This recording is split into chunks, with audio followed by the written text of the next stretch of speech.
meeting to order. According to the roll, All present except for Commissioner Gare, who has asked for an excused absence. for a motion. Second. Motion by Commissioner Towers, second by Commissioner Sin to excuse Commissioner Cater from tonight's meeting. Any further discussion or concerns in this item? All those in favor, aye. Aye. Opposed? Motion carries.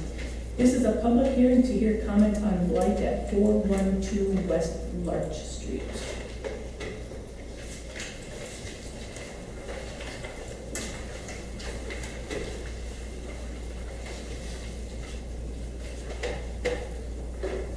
What we have here tonight, the first of four public hearings, is for 412 West Larch Street.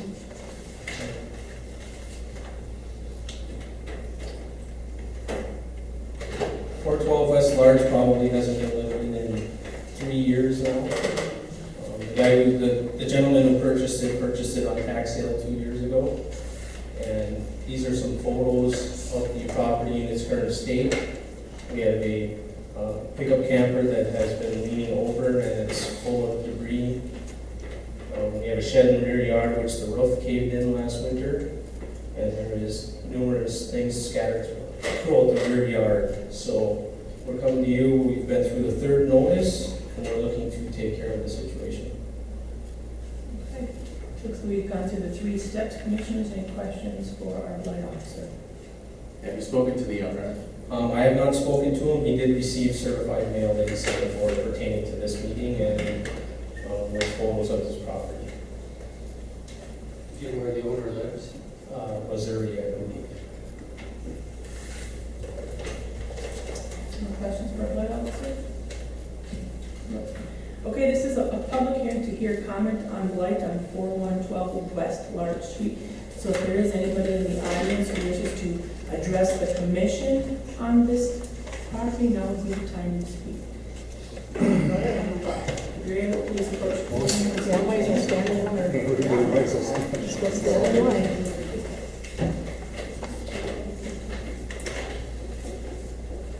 Yeah, Stephen Holm, my son owns a home right next to this place. I'm a retired DPW worker. My question is why doesn't the city crew tear these houses down anymore? Why do we have to have contractors? When I worked for the city, we had a ditching machine set up with a logging truck clam on it. We used to go in and grab these houses and tear them down within a half a day. They were gone. Now all of a sudden everything is contracted out. What is the reason for it? What is the reason they contract this out?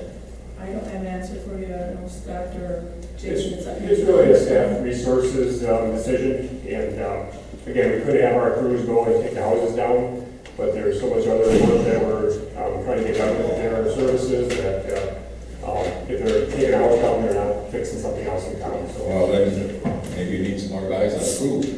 and that's a budgetary. And I know, we're awful short-handed down there. Yep, they got. Yeah. What costs more though, to pay these contractors or to hire a man? As we go through the budget process, we Because we proved it back in the early 80s that the city couldn't tear down a house cheaper than any contractor around here. It was proven fact. Okay, is that something we can look at? I mean, I don't know, want we have to that stop machine. this discussion, but, I mean, the previous house that we're getting built for today is 62,000. I mean, that's probably maybe two city guys. It's something that I think we can look at, and I would like to explore that possibility.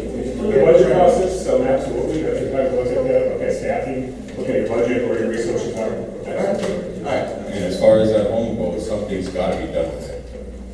Something has to be done. I mean, my son lives on the corner there. He's been remodeling, been fixing up his home, and there's 3 or 4 other nice homes right in that area. People should not have to look at something like this in the city of Ireland. It's just terrible. Something's got to be done with this house. Thank you. Again, we are hearing comments on 412 West Larch. If anybody wants to comment, I'll give the time to approach the podium.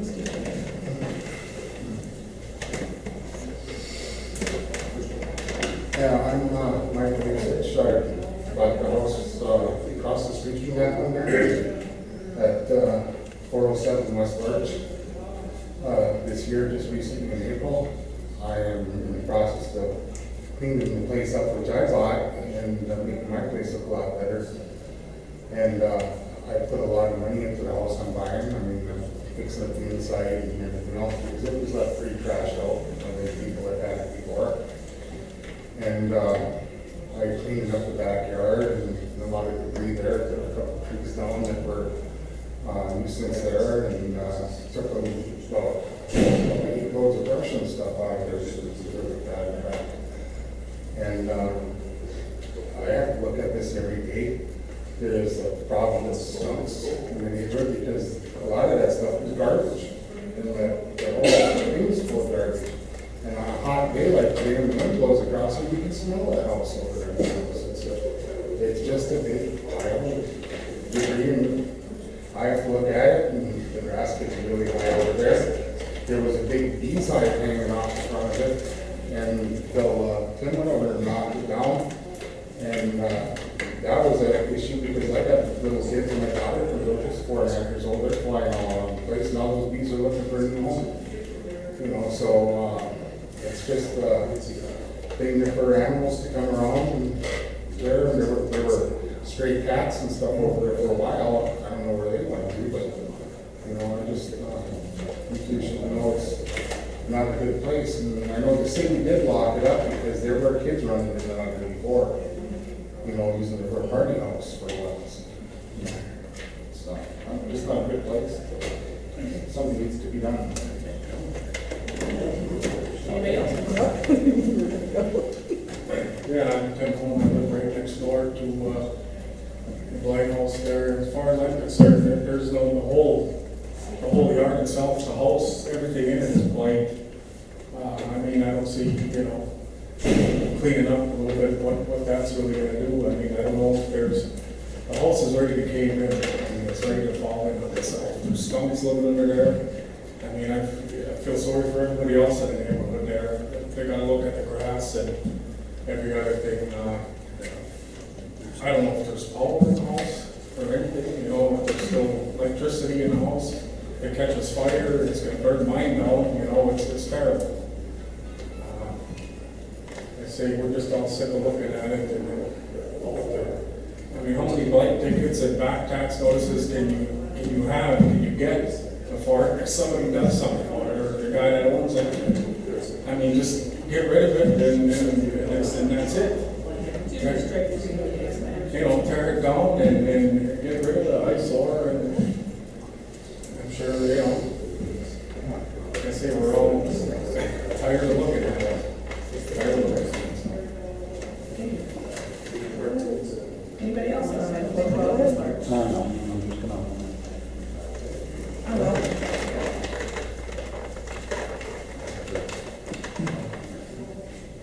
My name is Cindy Kaler. I live right across from that house. I've been looking at it for 6 years like this when the other people lived in it, and it just seems to be getting worse and worse. I have seen people pulling in the middle of the night, which I cannot make out the vehicles, and they're sneaking in the house, throwing more garbage in the house. I have seen skunks come out of that house. I have seen cats coming out of that house. I have seen mice and rats coming out of that house. You name it, every critter has been coming out from behind, underneath that house. And I'm tired of having to set mouse traps up in my house because somehow they're getting into my place. And this is, I don't like this. It's just, but I've been looking at it, and I know the previous owners, I know who lived there, and it's gotten worse. I'm like everybody else is saying here, please tear this house down. I mean, and then you really can smell the odor when the breeze is blowing a different direction, and it does stink. There is more garbage in that house, and it's nasty.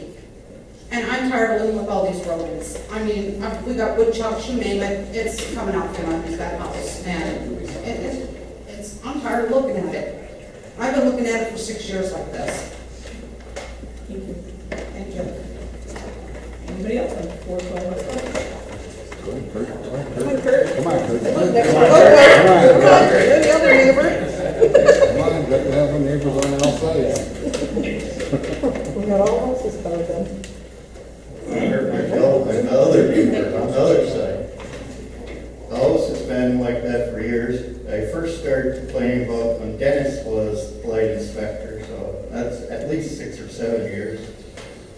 And that has to be torn down, that thing is completely a dump. Grass in the backyard is taller than me. And the city cut the front yard again for the second time this year, just the other day. And someone was in the trailer the other day, and someone was in the house last week. At 3 in the morning, because I seen flashlights at that time. They said if I called the police, by the time the police would get there, they would be gone, so I wasn't going to call them. Thank you. All right, 412 West Larch. Yeah, those are like behind the house, it's like, a couple years ago, Mr. Holmes and I both put up a fence, which cost us a good chunk of money, so we wouldn't have to look at this mess. Most of us in our neighborhood like our yards kind of nice. I personally like my flowers and stuff. Right now, the thistles in that backyard are higher than my shoulders. They're done blooming, and right now, the whole neighborhood is being broadcast with thistle seed. It's another thing, I don't know what the DNR has rules about certain weeds that propagate like this, but it's a battle, just trying to keep your own place nice when something like that is next door. Thank you. Thank you. All right, sounds like we have a quite large group that they're supporting this blight of Lark Street. Anybody else wish to comment, or anybody have a different comment? Okay, I will close this public hearing, and since we're on Yeah, can I the just clarify, because I hear some people talking about tearing the structure down versus cleaning up the exterior blight. I think we have to differentiate, just so everybody's aware of what is being proposed here tonight. Jason, do you want to, again, go over the scope of what is being proposed?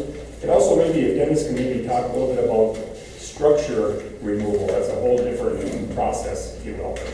So make sure he's clear on that. Yeah, the blight, public process here was to get rid of all this, the junk exterior, the dilapidated, what was a building before it caved in, and the debris scattered throughout the rear yard. We want to, at least get it to the point so our city crews can mow it when they have to. They have a lot of troubles with all the stuff that's actually there. But as far as the structure, this is not for the condemnation of the structure. If it was a condemnation hearing, Mr. Dennis, our building inspector, can handle that. Just so it's clear now, again, the shed, that's part of this cleanup, but the actual house itself would have to go through a separate process if it's condemnable or not. And to be condemnable, it has to be actually structurally deficient. Condemn it. How many years have them people going to suffer? It's been long enough. Get rid of that The house. foundation's giving in, it There's came in on no Tim's peace there. house. If you take a look at that house, All right, just keep it calm, we want to keep a civil meeting. If you want to make comments are to the commission. We are going through a process. Notices are sent, 1, 2, 3. We look for the cleanup. If the building seems to be in a condemnable state, then we'll get our building, the next person on it for condemnation. So right now, we're just hearing about blight. If you do have comments, this isn't a time to personally attack each other. Let the commission know that you support us, cleaning up the blight, building the owner, and taking action. Quick comment, if you want to see the building condemned, we can take a look at it a little bit closer, but try to keep this meeting as civil as possible and address your comments to the commission. That being said, 412 West Larch, I will move on to the next property, which is 213 North Lake Street. Our second public hearing is 213 North Lake Street. There's been 3 notices sent. There was numerous vehicles in the beginning. There are 3 vehicles that still remain. We have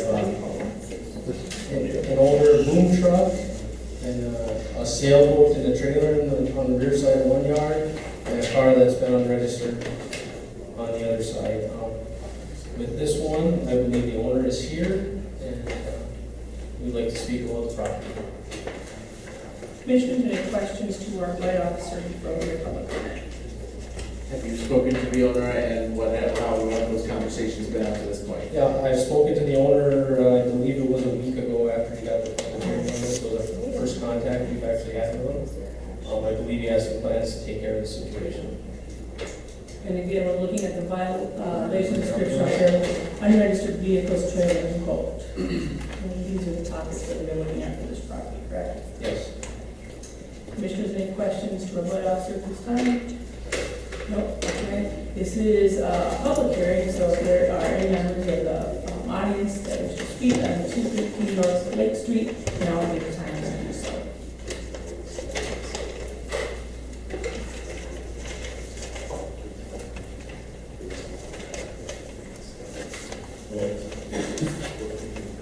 This is my house. Me and my wife live there.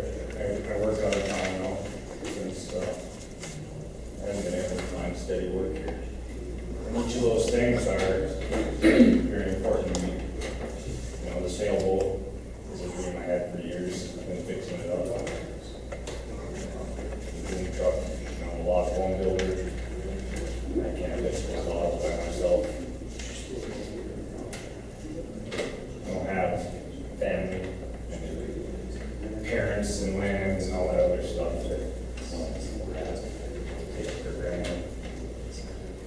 My Camaro, I don't understand why it's registered, titled, insured. I drive it. It's a classic car, and I only park it over there because I don't have a single lane driveway. And summer and winter vehicles, the Camaro's in storage in the winter, and the Jeep will be also in there, so I've been trying to get this cleaned up, and what I'm doing isn't good enough, I guess, you know, so here I am. Sending myself in. Commissioners, any questions for our property with the unregistered vehicle trailer and boat? When did you register your car? Has it been registered? Yes, absolutely, also. Jason? It says unregistered vehicles, which ones are we referring to? Is that the boom truck, or is the Camaro at dispute? The boom truck is unregistered. This was the first time that the gentleman has indicated that the Camaro is registered. So it's a classic car, the registration is A long time. it's insured.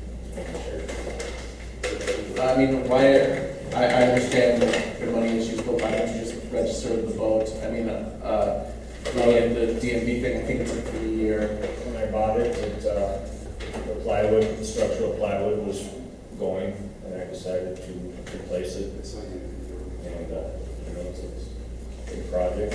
I have it back in place now, it's ready to paint, you know, so I'm close to using it, but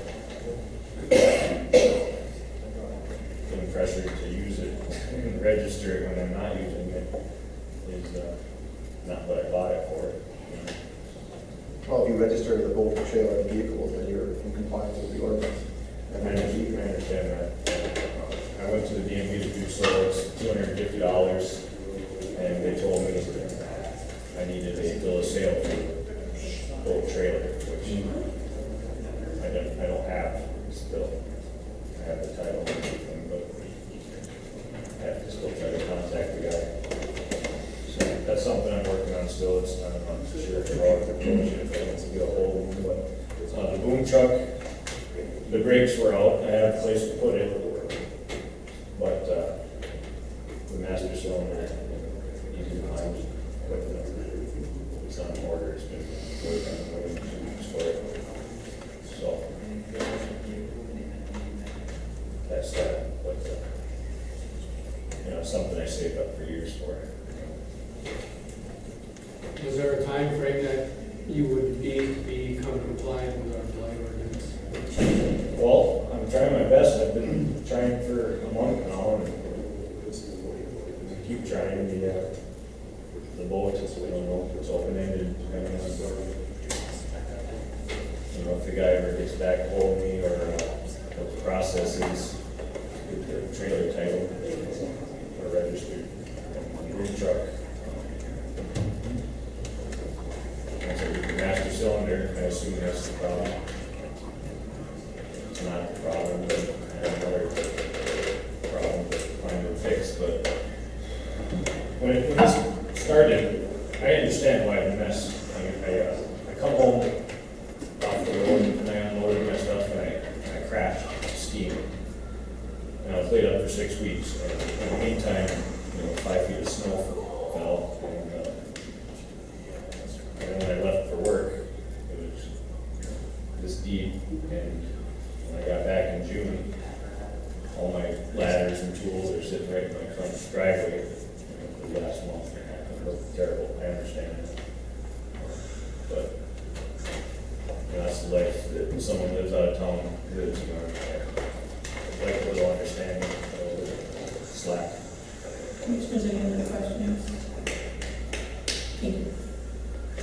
And we're here to hear public comment on 213 North Lake Street. If there's anybody else in the audience that wants to speak on this property, now would be the time.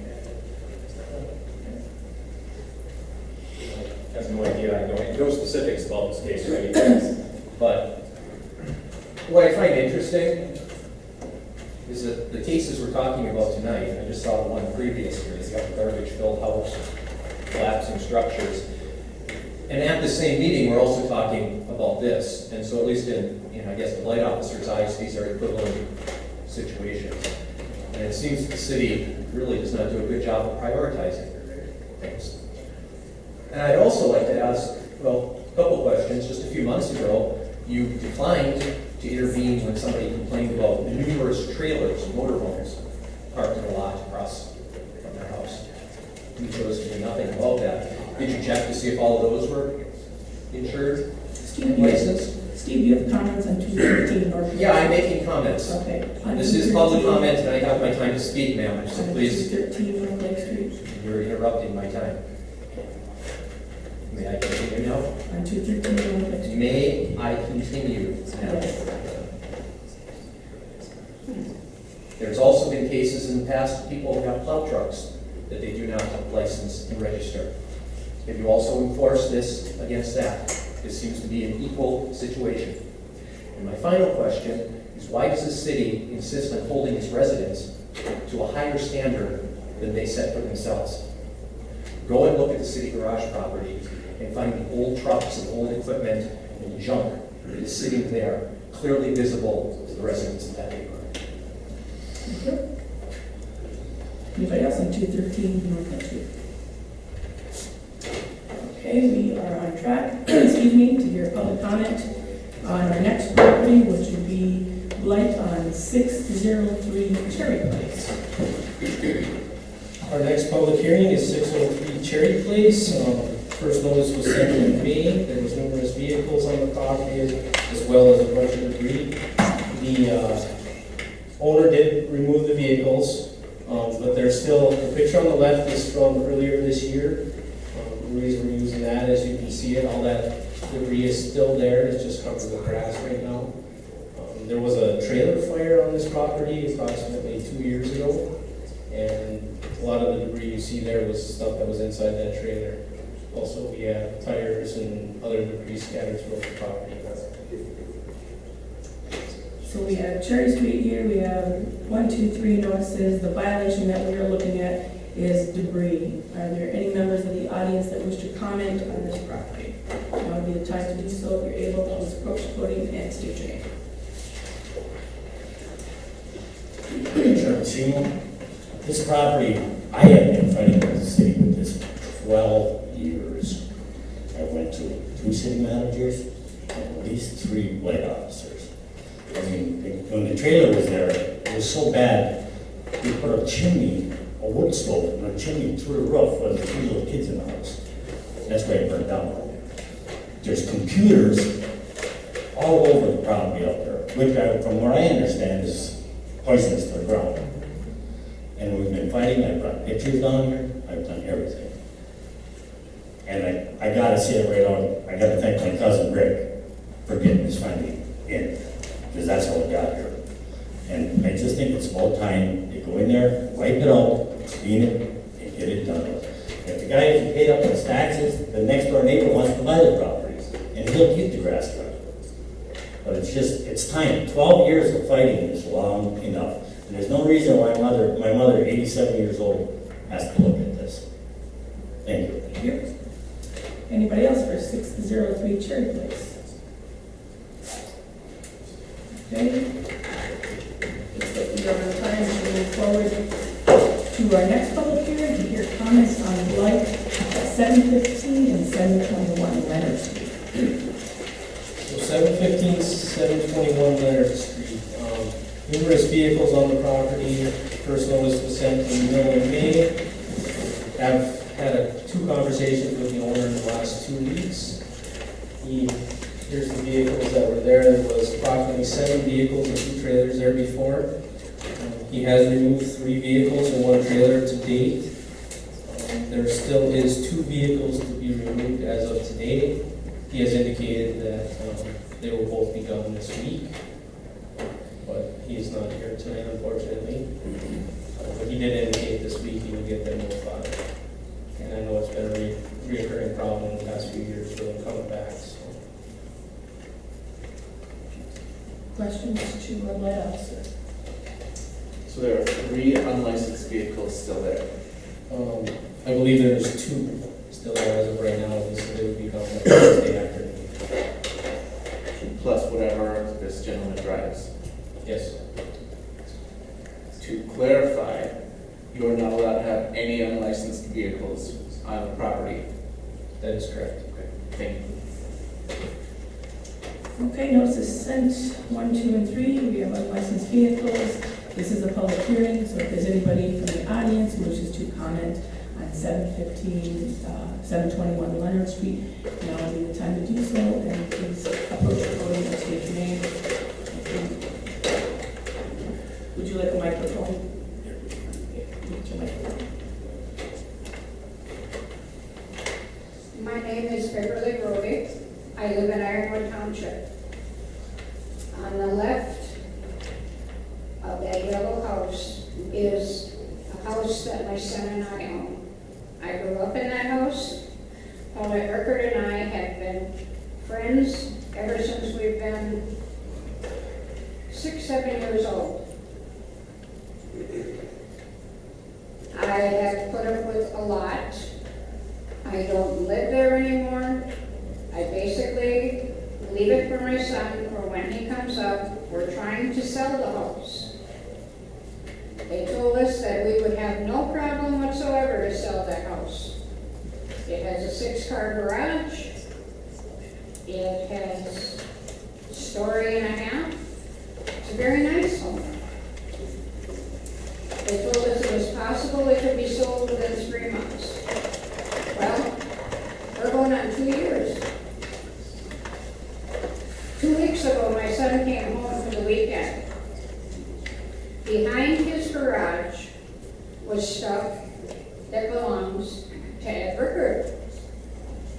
And when he realized my son was home, he got it out of there. Next to the garage is Ed Rickard's doghouse. Why is his doghouse in my yard?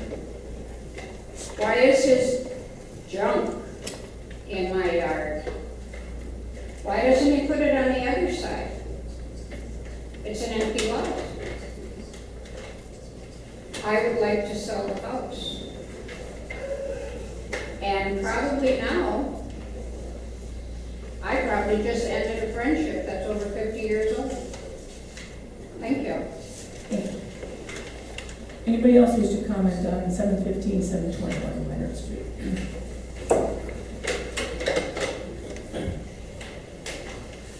Culver Boxes here. How many years have these people been complaining about these properties? Over and over and over and over and over again. Is Jason doing his job? I don't think so. Jason should be fired. It's about time this is called out. It's disgusting. Put light in the police department's hand and get this town cleaned up. This is just a start. It's not even a start. It's just a little trickle of the blight problems that's in this town. Let's get this thing rolling. Put light in the police department's hands. Jason is not doing his job. Thank you. Anybody else on Leonard Street? Okay, that moves us into our regular meeting. I'd like to call to order. Please join me with the pledge of allegiance. Allegiance to the flag of the United States of America and to the republic for which it stands, one nation, under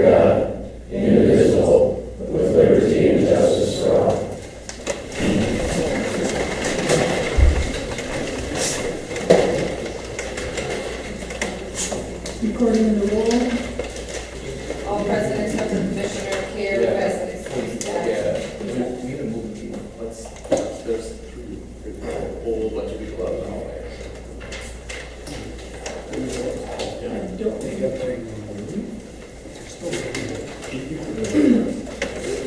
Four chairs and us.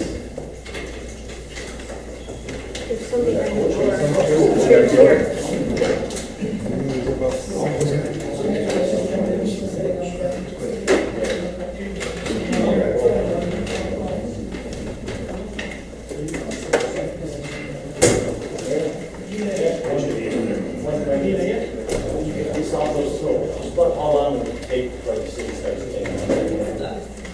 It appears to be under our agenda, so we can talk about it then.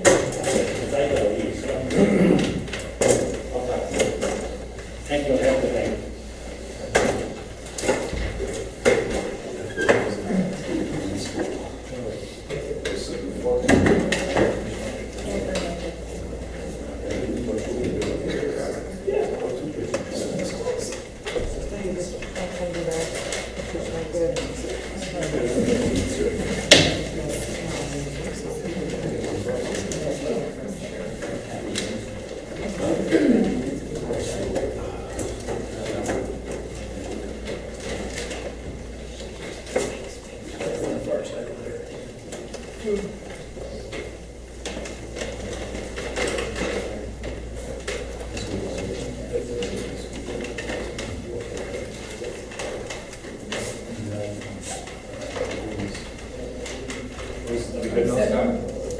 And so we have everybody covered or not? Okay. All right, so item A, item B, recording in the roll. All present except for Commissioner Care, who has an excused absence. Item C, approval of the consent agenda. Are there any changes we need to be aware of?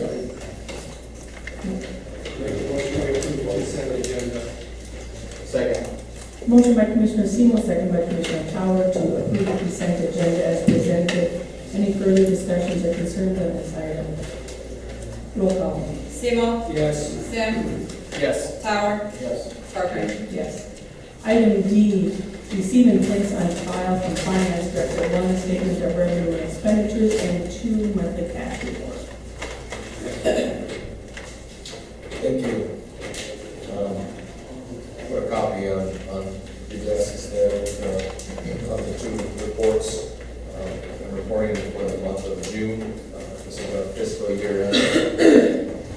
We've had a chance to report a lot of the revenues and expenditures that actually occurred after year end.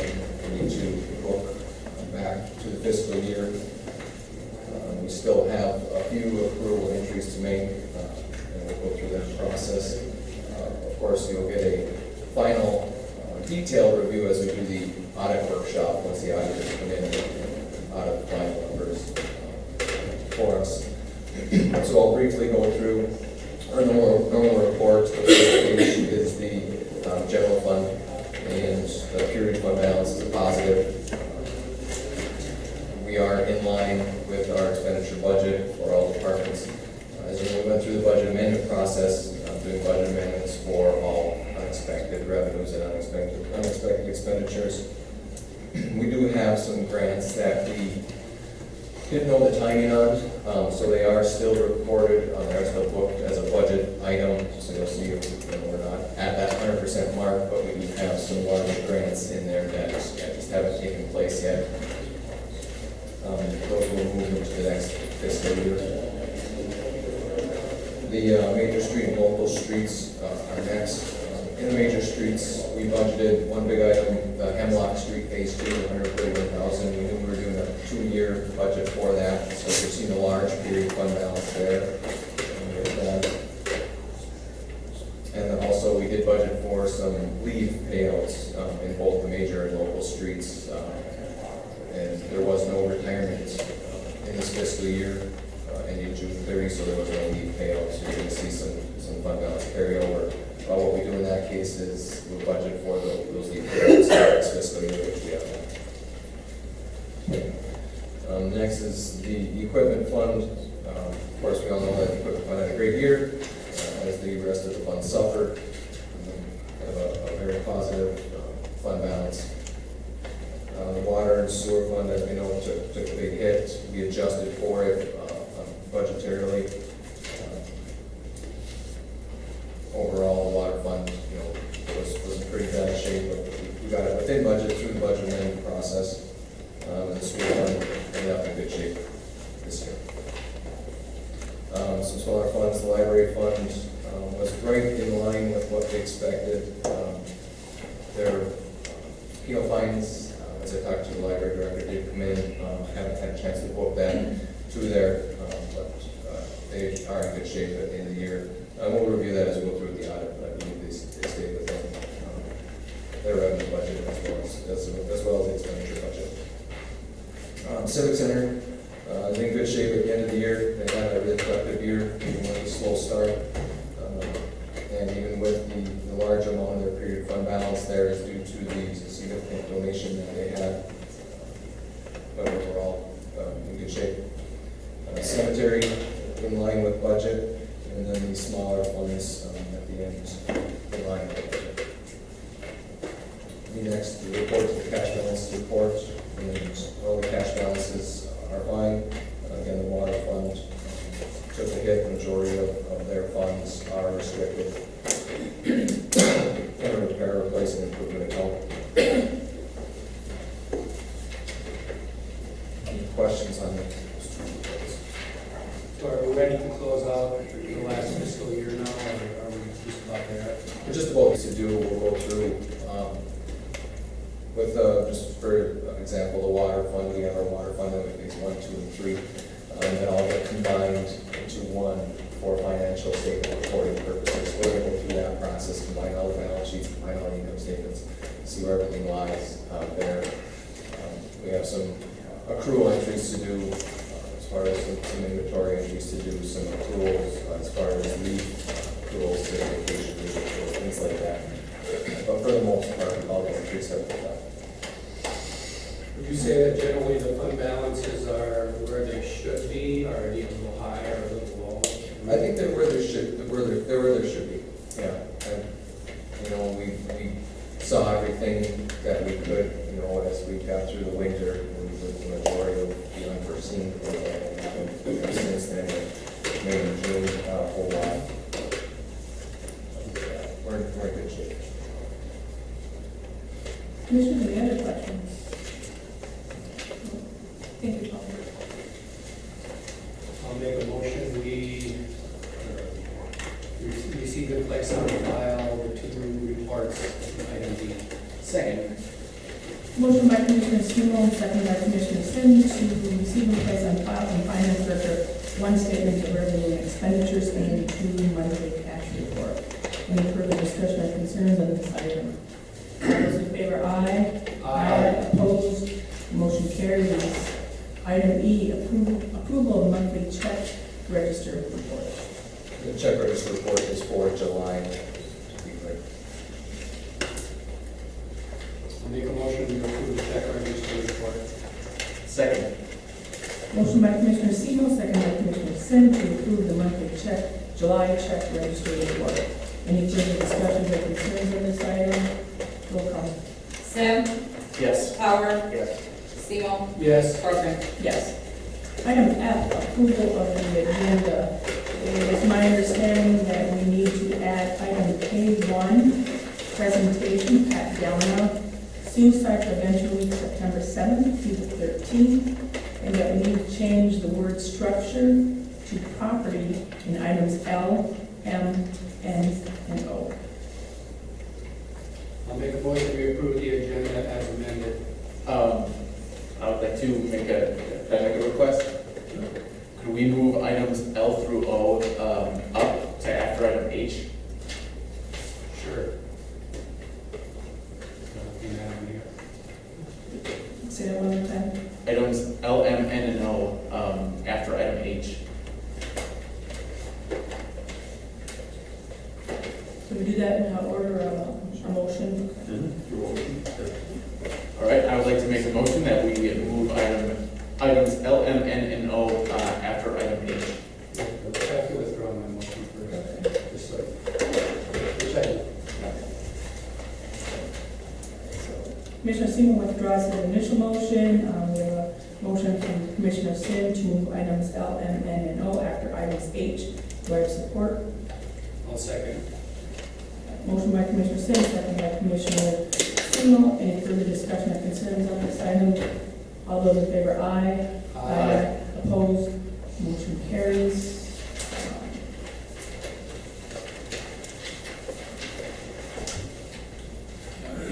So I still need then a motion for item F to approve the agenda as amended. I will make that motion.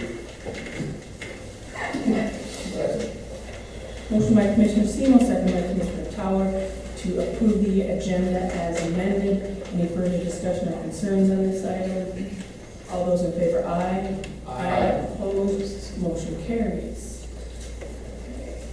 Takes us to item G, citizens wishing to address the commission on items on the agenda. So these are items that will be coming up, a 3-minute limit, please. And as a reminder, please be respectful, no personal attacks, and make sure that you observe the time limit. And if you are able, please approach the podium and state your name.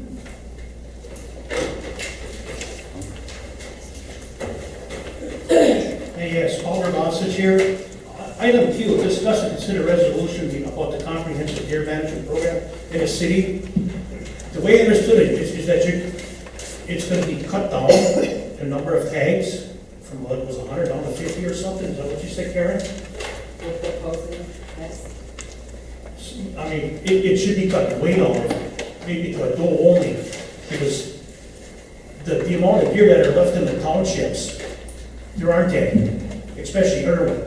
So what would happen is when the rut is on, these bucks will leave the city iron rut. They will cruise 4 to 5 miles. So if you were to go to a doe only and leave these bucks alone so they can impregnate these deer out in the townships, so where the guys have the cans, they have maybe the population will grow. It's just a thought, that's all, but it's something that has to be done. And what the hunt did, it did its job. They did a very, very good job on it, because I know you go down Air Street years back, and we see 30 deer on Air Street. And now they're far and few between, so it should be cut down, I mean, to a doe only. Thank you. Thank you. So citizens wishing to address the commission on items on the agenda, and now would be the time to speak.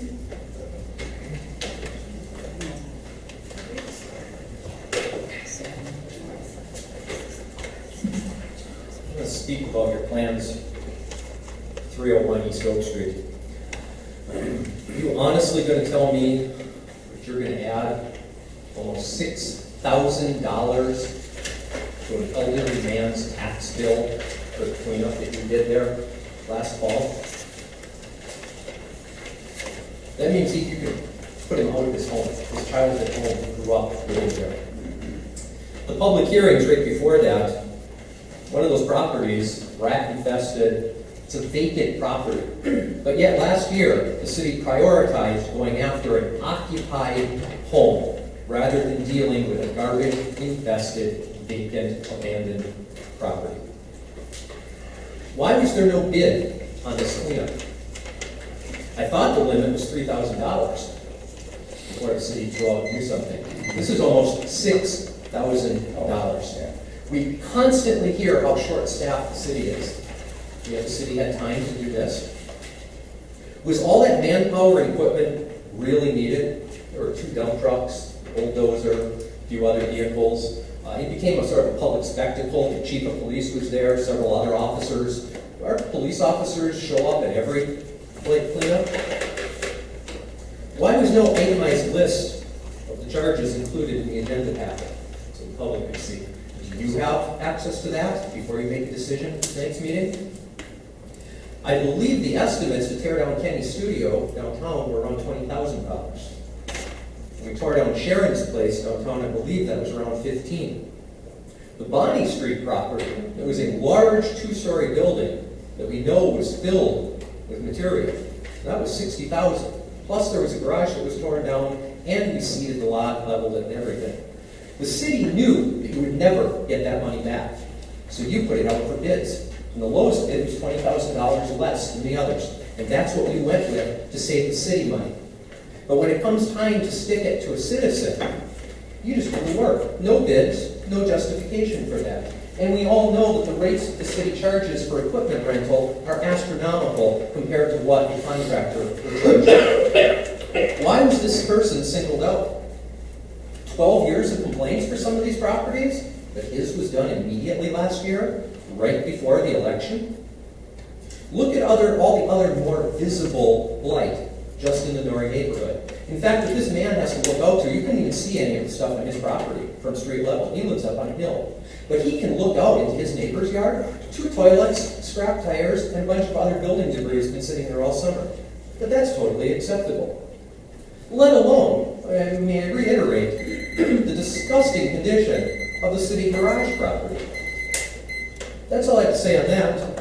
Since I happen to be here concerning the deer hunt, hey, if the deer hunt worked and the population is down, then we should probably get rid of the deer hunt. It is not a recreational hunt. It was instituted for one purpose and one person only, to reduce the deer herd. You also have a wolf specialist that plans on talking today. I would suggest you ask him what the consequences are of maintaining an open pit filled with rotting deer carcasses in the middle of town. Thank you. Anybody else wish to address the commission on items that are on the agenda? Okay, I will move to... No, he does. He's just slow, so.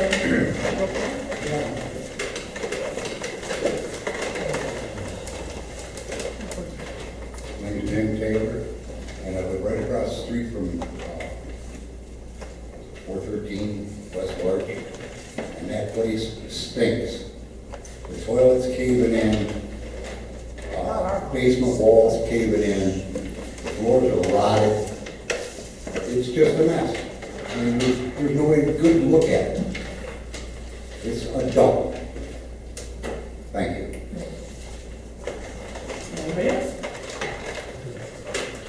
Okay, I will move to item H. Citizens wishing to address the commission on items that are not on the agenda.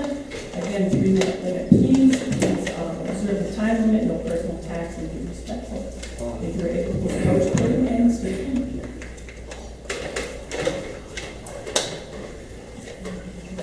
Alder Rossich again. The problem, it's more legal than anything, I have to ask Mr. Polk actually, is the problem with these slumlords and the riffraff that they bring into this town. It's disgusting what they bring in. They're delinquent on their power bills, they're delinquent on their water bills, especially with the city. Can the city, with all these rental houses, put like if you rent a house or a property, put earnest money in, $1,000. If you fall behind on their water bills, bam, that comes out of that $1,000. That $1,000 goes down to nothing, you don't rent the house no more, that's it. And another thing is, can the city put a surcharge on it? Like a $50 a month surcharge or $25 a month surcharge. And that can be your, appropriate that to your parks and recreation budget. So what this would do would make these people more conscious of who they rent these places to. So it's not all this Michigan money, just bring them in. Because we do not need another K.I. Sawyer here. But what's going on in K.I. Sawyer is disgusting. Something has to be done, and the thing is, you have to hit it, and you have to hit it early. Because it's getting bad around here. This town is getting really, really bad. I just went to one, right next door. And me and my wife, we had to buy this place because we're not putting up with this garbage no more. We're sick of it. And that's all I gotta say. Something has to be done with these slumlords. This town has to be cleaned up. Look at all the meth labs around here and all the other places. Slumlords. They have one thing in common. Slumlords. Thank you. Thank you for your comments. Anybody else wishing on items not on the agenda?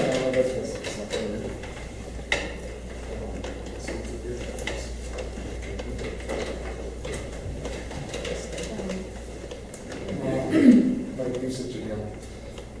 Touch on another point here too. I appreciate the use of the city streets and that, for these people with four-wheelers. I understand the use of them to get to the trails up here. A few weeks back, the kids were out going around selling candy bars and that to the houses around here, and two of the kids were on the way there, and when they had a four-wheeler work around the corner, and they almost got hit by it, and they jumped back. Some of the guys around here, they obey the speed limits in town on them, and they're cautious. So we had one indication where we had a call on the issue of that. And when we bought that house out there, we have an area where the four-wheelers have to keep it down, the speed limit down and obey it. And there's no trails near our house. But there are a lot of four-wheelers out in that area, on the streets, and a lot of younger kids in that. It's, they be running on a go-kart out there on the street, young kids, and I wish people would pay more respect and use the streets more like we should have. And it's starting to get to be a little bit out of hand, and it needs to be looked at a little bit closer. And I think that they should still have the right to get to and from the trails, but the city streets are starting to get used more for going everywhere in the four-wheelers instead of going to and from the trails. It's getting to be an issue up in the neighborhood up there. The guy on the road, he's got quite a few of them he works on and stuff like that, that's his own business. But What street do you live on again? I live up on March. Right. There's only like two that really abuse the area there. And they don't live on Lark Street particularly, but there's a couple that race down the street there, and but then the city doesn't patrol that area that much, but it's maybe early in the morning, late evening, so it's, I'm not singling anybody out, but it's getting to be a problem and it needs to be looked at. And one other issue I don't want to really run over, but my daughter is in a house up here. He said like slumlords, and there was black mold in the house, really bad. And she finally got out of that house. And it's owned by a guy that owns a lot of rental properties in the city environment. And then some other people moved in there. We happened to be there the day they moved in there, and I just happened to move out of the house that I was renting over here on contract on, and I bought another house, and I immediately cornered them. People said, "Hey, you need to get out there. I know where this house empty you can get into." Save them, because as soon as they moved into that house, and that guy rented that house again, that baby there was in Grandview Hospital up there, and they hadn't even been in the house 24 hours. And the mold was so bad in the house, you could smell it standing, I don't know what, we were about 20, 25 feet from the door. The mold was so bad. And the neighbor guy there was helped the landlord cover this stuff up, took the molding down, nothing was done. You can't get the health department to do nothing, you can't get the city to do nothing, because they can't tear nothing off the walls and inspect the place. We need to have more inspections done before these landlords sell it. Okay. Thank you. So, a moment of discussion. What kind of options do we have for rental control? I mean, I understand that we have a neighbor that lives next to us who has the same problem. They have an owner from Illinois who rented a house that had multiple problems of all kinds, and now that house has been foreclosed on, and now it's sits empty, rotting away. And I mean, I don't want to not invite people to want to live here, but I do agree that I've heard enough stories now where it is a concern. We do have a rental inspection program, again, through MISHDA. It's a MISHDA rent house. MISHDA has their own rental inspection program, but we do have a program where we register with the city, and annually we'll go out and take a look. Now, we don't go through everything, but we look for health issues. Dennis, do you want to just touch on that briefly, on how that works? If there is a problem, I know Dennis's office does get calls once in a while to take a look at this. With our rental program, like I said, with MISHDA, those are our inspections with MISHDA, so we don't go into those ones unless we get complaints. We try to get into every unit every 2 years. We have a registration portion where we have to take the registration, and then we try to schedule a time to go and look at these units. Our checklist And we're looking for safety issues of electrical things, broken windows, smoke detectors, those type of things. Mold, I mean, if you can see it, we're not gonna start ripping off paneling, or if somebody paints something, we don't see it. But we do try to get it every couple of years, even if it's possible. If there's a location like this gentleman's referencing, that's something that he could give us the location, and that's something we could take a look at. If there's a problem, house out there that needs to be looked at.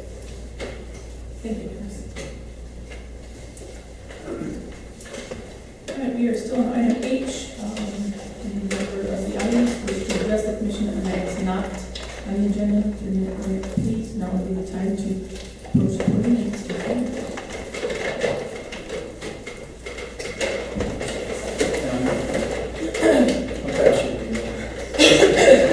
Bill Erickson, 713 Air Street. Would it be possible at all, when discussing some of these, if the city could put a map of the city up and highlight the locations? I know people that live here for 50 years know where all the streets are. Some of us haven't lived here for 50 years. Any comment?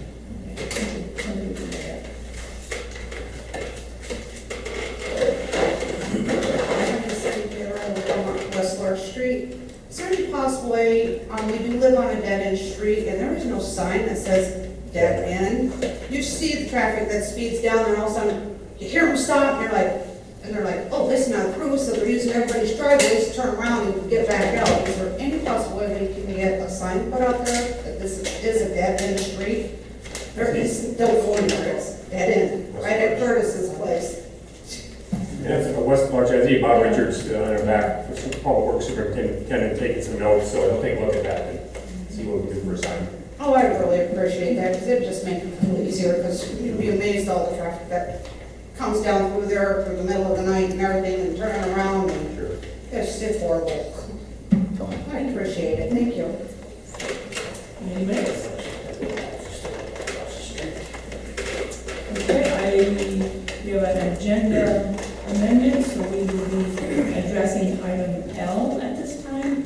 Discuss and consider action on resolution 014-028 to the blighted property at 213 North Lake Street.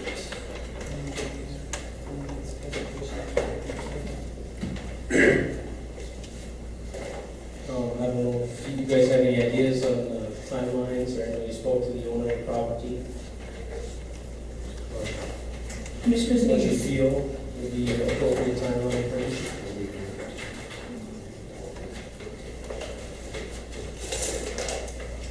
It would have been nice if the property owner could have given us some sense of when he might have been able to start to mitigate the blight issues. When is it a project and when is it blight, and what is the process of dealing with the blight? And absent that, I don't know what we can do beyond follow our procedures. we've had 3 notices, so. Well, I'm inclined to give it a slap. You came here, you got somewhat of a plan in place to try and fix this. Been working every weekend for a month on it. Right, well, that's why I asked you if you had any kind of time, and you just didn't give me anything to work with. Well, I roughly 2 weeks, but at the end of 2 weeks, are you gonna send a city crew and, make me get a second mortgage on my house to clean up my Trans Am and my Camaro and my work equipment and my sailboat? What if you give you a month? Is a month? What's that? Is a month workable for you? Can you try and take care of some month? Yes, I'll try it. We'll see it back at our first meeting in September, or last meeting in September. Does that sound reasonable? I actually was inclined to think even a little bit longer. If an honest effort is being made and you do have issues, I think that we can be lenient in this kind of situation, but we need something, some sense of the end game, how we're going to get if it's a project, how would you define it as a project rather than blight? Are you up with that, Jason? I mean, when do we decide that it's blight and not a project? Well, this is the house with the vehicles inside. Right. So you have the boat and the truck that's, I believe, he has stated a month, so maybe give it a little bit more than that in case problems arise, and you understand that it takes money to get these things registered and insured and on the road. So I believe he has good intentions, and if he says a month, I would be inclined to give him time to do it. I'll make a motion that we review this blight issue at the first meeting in October.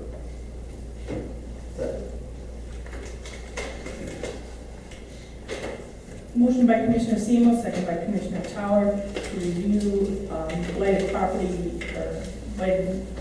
on 213 North Lake Street, first meeting in October. Any further discussion or concerns on this item? All those in favor, aye. Aye. Opposed? Motion carries. Item N, discuss and consider action on resolution 014-029 for the blighted property at 603 Cherry Place. This particular property, we had contact with the owner after the first notice. He did do some cleanup, got rid of some vehicles. Since then, he has not been back in to make any contact or any efforts with us. He did sign for the certified mail there, so we know he was aware of this meeting. I'd be inclined to, give him a shorter time on it, just because he does know the situation, and he has been in the beginning of the year, and I don't know if the taxes are currently in place or if he plans on leaving it. Dennis, could you give us a clue as to whether or not his taxes are paid? I'm gonna ask you that on each one. This seems similar to me. This is a clear case of just juggling around. It's not a project to anybody. And I'm gonna make a motion that we approve the resolution in item M. Second. Motion by Commissioner Semo, second by Commissioner Sin to approve resolution 014-029 for blighted property on 603 Cherry Place. Any further discussion or concerns on this item? All those in favor? Roll call, sorry. Howard, Yes. Semo, Yes. Sam, Yes. Parker. Yes.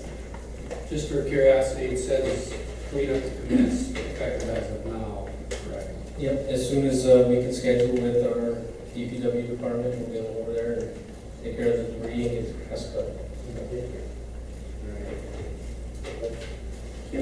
Item N, discuss and consider action on resolution 014-030 for blighted property at 715, 721 Leonard Street.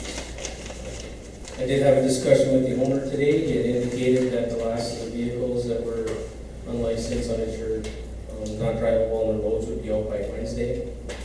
So I would suggest giving them 2 weeks, and if we have to bring it back at the next meeting, I can do that.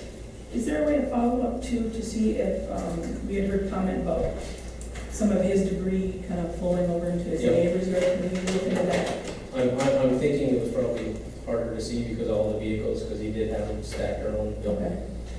So, If we were to approve this resolution, he could still tell you I'm gonna get them out in a couple of days, and if he didn't, then you could just go. then we can, or if you want to give me 2 weeks, then we can just move on in 2 weeks if it's not taken care of. All right. I will make a motion that we review this blight issue at the next meeting. Second. Motion by Commissioner Semo, second by Commissioner Sin to review resolution dealing with the blighted property at 715, 721 Leonard Street at our next meeting. Any further discussion or concerns on this item? Roll call. Semo, Yes. Sam, Yes. Power, Yes. Parker. Yes. Item O, discuss and consider action on resolution 014-032 for blighted property at 412 West Larch Street. With this property, we did call Sue over at the county. The taxes are 2 years behind. It looks like it's going to go back on auction again next summer. The neighbors have been dealing with these problems for years, and would like to get it taken care of as soon as possible.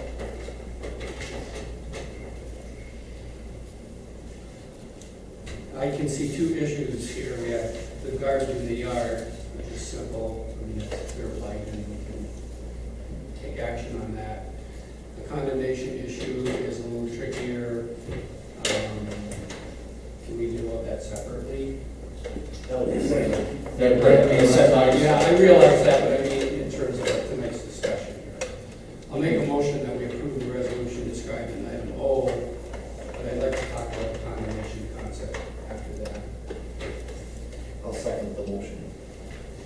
Motion by Commissioner Semo, second by Commissioner Tower, to approve resolution 014-032 of the blighted property at 412 West Large Street.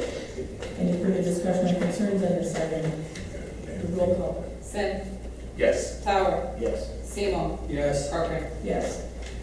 And approximately how soon do you think action will be taken on this property then? We have to talk about it. We'll get through it as soon as we can, and as far as the condemnation, we'll have Dennis take a good look at the property while our guys are there. Okay. So, just be able to get a good inspection. Rather than have it go up on tax sale again and turn it over to the next person if it's that bad. And I believe we would have the opportunity, once the county takes it on tax sale, that we can move it through that process without having to be as difficult as when it's private. Sounds like the sooner the better, that we get this going. Okay, we'll take a look at it from a condemnation standpoint, and that's a whole other set of parameters, and then look at it structurally, but so we'll do that and bring a report back to the commission. Okay. That moves us back up to item I, presentation by Donald Longley, USDA Wildlife Service, update on area predators.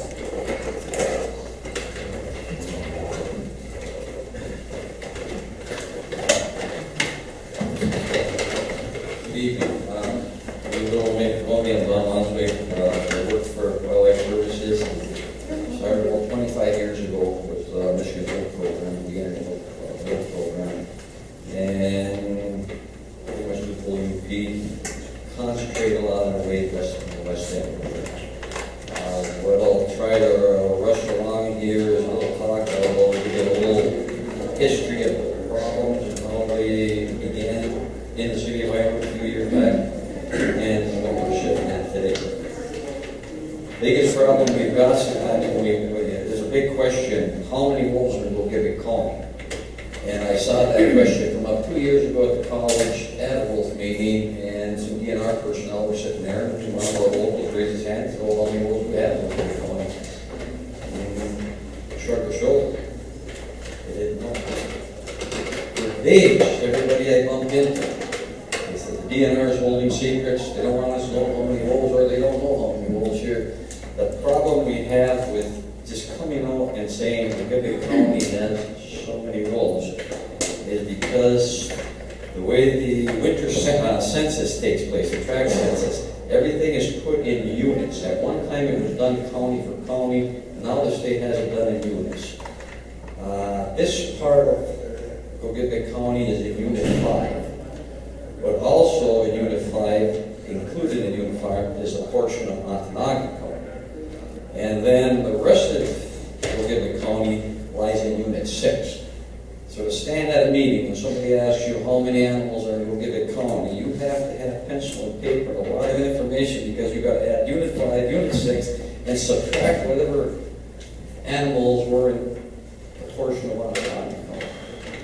And another problem they had is with Ontonagon County, these animals don't know there's a unit line, they don't know there's a county line. Some of these same animals one year are found in Gilgit County, the next winter they'll be found in Ontonagon County. So it can fluctuate back and forth, wherever they're found. That's one of the big problems we've got with, just snapping answers. I can tell you tonight, just in case anybody asks you how many wolves are in Gilgit County, because just in case somebody asks that question. And at any time, anybody that has a question, just go ahead and fire it up. Okay, in 2014, Mogillic County has 100, this is a minimum count now. I'm not saying this is the exact number, this is the minimum count, and that's another thing people get mixed up with. You give them a minimum count, so I know there's more than that. It probably is. We know there's 135 animals in Mogillic County in the year 2014, and there's 22 packs. That's what city of Mogillic County. And that's after you subtract it out of that's what Mogillic County has right now, a minimum count of 135 and there are 22 packs. Then I had the DNR take a map, put the city of Ironwood in there, go 10 miles and draw a circle around the city of Ironwood, 10 miles over. And within that 10-mile circle, there's 41 wolves and 8 different packs that cross that circle and actually enter into that 10-mile radius where Ironwood is. That's how many animals you've got around Ironwood here that could be within striking range or they're in and out of there. Okay, I'm gonna jump in for one. Compared to, say, 10 years ago, on a county level, do you have an idea of how much growth there's been? Or I don't have, I've got to apologize because I just had to send my computer into the government for updating and everything they do with security. Right. So A week ago, and then Karen called me, and I thought it'd be back, but it's not. I think yes. Right. If you wanted to go all the way back, I think in I'm roughly guessing now, it must have been 1989 or 90. There were 3 wolves out north near Little Girls Point. Them 3 wolves, we tracked them many times. They used the territory all the way from Graveyard Creek over in Saxon, Wisconsin. From there, straight across right into the Porkies. That's how big their territory was. And I think it took them like 2 years, and they had a pup. And finally, they made a home run over that environment. And besides that, in them years, you had 1 straggler over the Mosney Grade out south here that was going back and forth into Wisconsin. And then all of a sudden, they started little by little showing up. They were just roaming at first. There was no territories on anything until they actually denned up and started raising pups. Then the pack started building their territories. Now it's like a chain link all the way when you go, you can be right at the Wisconsin line here, right out of Ironwood. And as you go east, it's just all linked up. At one time, you'd find a couple animals here, and you'd have to drive maybe to Crystal Falls to find some more animals. And we searched deer yards, we searched more wilderness areas, and then you're looking for wolfland. They just weren't there. I can go back on the years that boiled up when Ironwood first was having problems. These packs out north, the packs we had problems with was called the Camp 29 pack, which is on Powers Road, and the Cheney Lake pack, and also Old Green Mountain. And that's just a small pack, but they were getting into Ironwood. And then packs went from just several animals for many, many years, and they started building up, and then like 2009, the Camp 29 pack got up to about 16 members plus pups. These are adults, which is a very large pack for wolves, even in the Yellowstone. The Foley Creek pack, that went into 10 animals, Cheney Lake went to 12 animals, and I think Old Green Mountain was 4 or 5 at that time. We knew something was going to happen. That was the year where all of Mogillic County had really high numbers for 2 years in a row. And generally what happens is animals start dispersing again. Single animals, sometimes a pair of animals disperse into a new territory, into a new area, and make a territory, and everything's fine. In this case, the Camp 29 pack, half the animals split. Half of that 16 members of animals just got up and left. They dispersed as a pack. They couldn't go north because the Lake Superior was there. They couldn't go west because Wisconsin got just as many packs of wolves over there they had to travel through. And they couldn't go east because of all the lakes and packs we've got, so why not go south? You hit the township is beautiful. habitat, old farm country, not being farmed anymore. We got creek bottoms, woods. And they filtered into the township, plenty of deer. And then from there, a couple figured, well, they move a little further south. And they were just on the north edge of the city by their Sunset Road area. And little by little, they kind of claimed that whole works right up into Market Street and everything they were running. So that's when we decided we had enough complaints of the area, and the DNR told me to go ahead and go in there and do something. The first thing we did, we tried to use non-lethal. It's limited when you've got animals moving into areas, communities like that, because you can't really flag an area like you would a farm. You can't have sirens all flashing lights like they're protecting a pasture. You're talking a big area coming from. So all we had was cracker shells. Explode in the area, fire over the top, big explosion. They work sometimes, a lot of times they don't. Another thing, it's hard to use the cracker shells when you're around housing areas, where you got people who are kind of asleep that night. You start running around blasting, all have the guys in the uniforms looking for me, making all that racket out there. So finally, they just weren't responding to the cracker shells, and then that's when the DNR, we just decided we'd go ahead with lethal control. And that year, out of that pack, we took 5 animals. I think it was in year 2010. 16 animals we took in 2010. I think in 11 we took 1 or 2 more out that were still pushing up in here. That pretty well settled down. Then in year 2011, all of a sudden Wolverine Mountain, they built up to 5 animals, and they started showing up over on Martin Street, over by Kmart, by close to Holiday gas station. So we ended up taking 2 of them out of there. 2011 to 2012, we had the same kind of blow up coming out of Cheney Lake pack. West side of Cheney Lake. That pack got up to about 12 animals. And what they did, same thing, half the pack split. They couldn't go nowhere else, so they moved into Irwin Township. From Irwin Township, they shifted up and they used to cross the road between Sam Salvage and Rainey's. Go through that stretch and they drop right up to Avon into the sawmill site, drop down into the cave, they're right in town. They were up on Norrie Street, Jesseville, all in and out.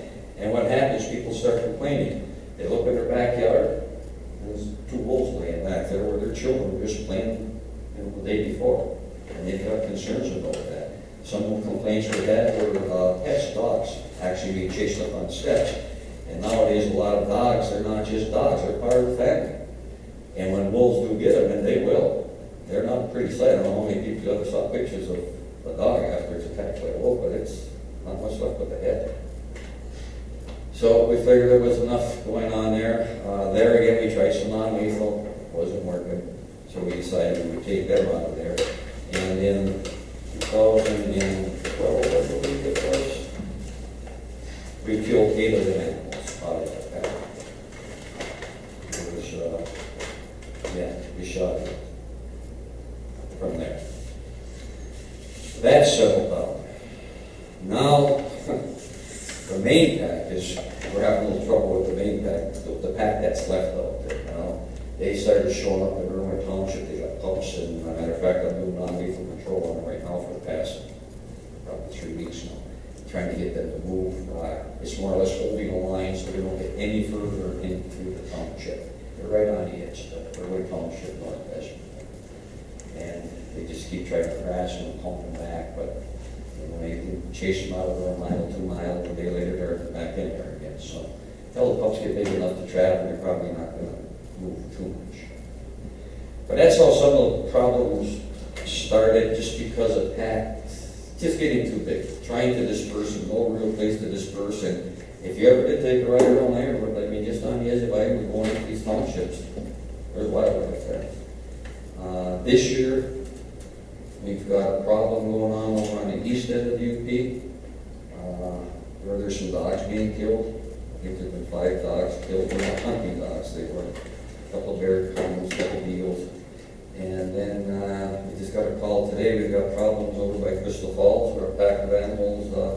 moved in near some housing areas again, and they got pups. But there the pups are sick, they got mange, so I don't really know if they don't want, nothing there.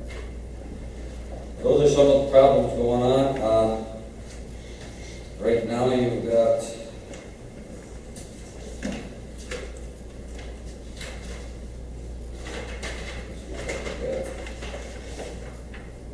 besides the 135 animals in Quebec County right now, there's another 102 within this Unit 5, when you include this part of Rocky County.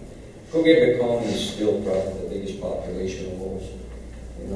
For years we've not only had the biggest population of wolves, but more packs, larger packs, more members per pack than any other county when it comes to people. And it was just the way they came up through Wisconsin, not Minnesota, through Wisconsin. A lot of people still think that we planted them years ago. I have no reason to lie to any of you. We did not plant them. The first animal I ever caught to put a radio collar on was north of Iron River. That was many years ago. And he had an Ely, Minnesota ear tag. And we contacted them a year prior to that. They had caught him near Ely, Minnesota, ear tagged him, and he traveled the distance, came here. I caught one at Cheney Lake here several years back, ended up in Missouri, and sheep farm got shot. So these things travel. They're opportunists. If they're hungry, they'll find food. This year, whether it be a problem or not, you go up north, or when he was mentioned, Irwin Township, same thing. The deer population is very low. The last 2 years, we've had very long winters, cold winters, deep snow, which hurts a population of wildlife, and it certainly hurts deer. And then you multiply that with predators also, because once the deer get run down, it's easier for the predators to catch. And they're also hungry because of the cold weather. So the population of deer are down somewhat, both ends of town, here south and north. These packs of wolves, whether they'll come back later looking for lunch, if there's enough deer here, I have no idea. They might. But all I can say, if they do, call the DNR immediately. You hear any problems anywhere, or better yet, call my house. I'm one of the few people that work on a project like this that my home phone is still there. If I'm not there, there's an answering machine there, and I'll respond. A lot of these calls that I get, I'll meet the guy at the gas station a week or two later, and they say, well, I thought you were coming out to check on this wolf report I gave you. And I tell them, I was there. I mean, just because you don't see me, I'm there. I'm there a lot of times, late times or in the mornings, before the sun comes up, I'm there. And that's a big problem when you're in the city limits like that. Once the wolves enter the city, then to use lethal control is really hard. There's many weeks of survey, they say. Many weeks. You got to find out where these wolves are coming from, why they're coming here, where they're going to, and how you can intercept them. And when you're talking a city, they're coming in, the pack can come in anywhere. It's not like you're guarding a hen house or a farmer's pasture where cattle are sitting with the feeding on. These things, there's deer right around the city limits. These things can pop in anywhere. So you've got to do many weeks of surveillance, and then once you kind of figure it out, then you're going to figure out how to do the job. I mean, you've got houses, you've got people, you've got pets, you've got cars, and then it gets kind of hard once they enter. But that's where about she's sitting now, and on the wolf packs right now, that the ones that are near the city of Iowa, Little Girls Point pack, which Little Girls Point pack, it's never fallen by Little Girls Point, by the way, but it's called Little Girls Point. It's over in that area anyhow. 2014, there were 7 animals in that pack. Now these are minimum count again, like I said, because you just can't count every wolf out there. It's like counting, trying to count deer and everything else. But there's 7 in the Little Girls Point pack, which is well within striking range of Ironwood. At Camp 29, there's 8 members in that one now. Fully Creek pack, that there is 8 members in, and that's just north of the airport, North Ironwood Airport. That's where Fully Creek pack's located. and west side of Cheney Lake over there, the one I told you, they're already on the edge of the Irwin Township. There was 5 members in that. And they're going to be the minimum. And Wolverine Mountain, there's 2. And of course, any one of these, you know, could have had pups this spring, so there could be extra pups.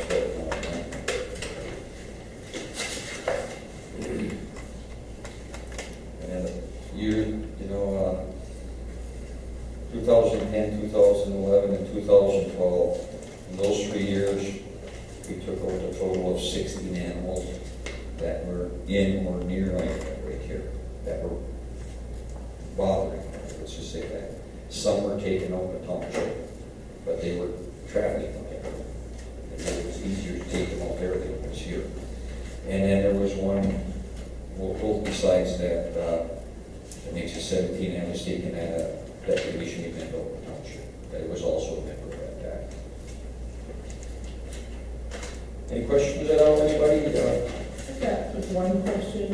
Do you have comments or concerns as the behavior of wolves related to our comprehensive deer hunts?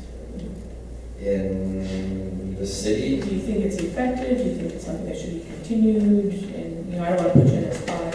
Well, if your hunt's been successful so far, I don't know what your population are of deer in the city limits this year. I have no idea. I wouldn't totally base my decision on fear of wolves. You don't want to do that because somebody's going to say, well, why should we shoot the deer to keep the wolves away? Let's just shoot the wolves. But I would certainly consider it in your decision that with less deer out there is a possibility it could draw some predators in town, especially if somebody's feeding.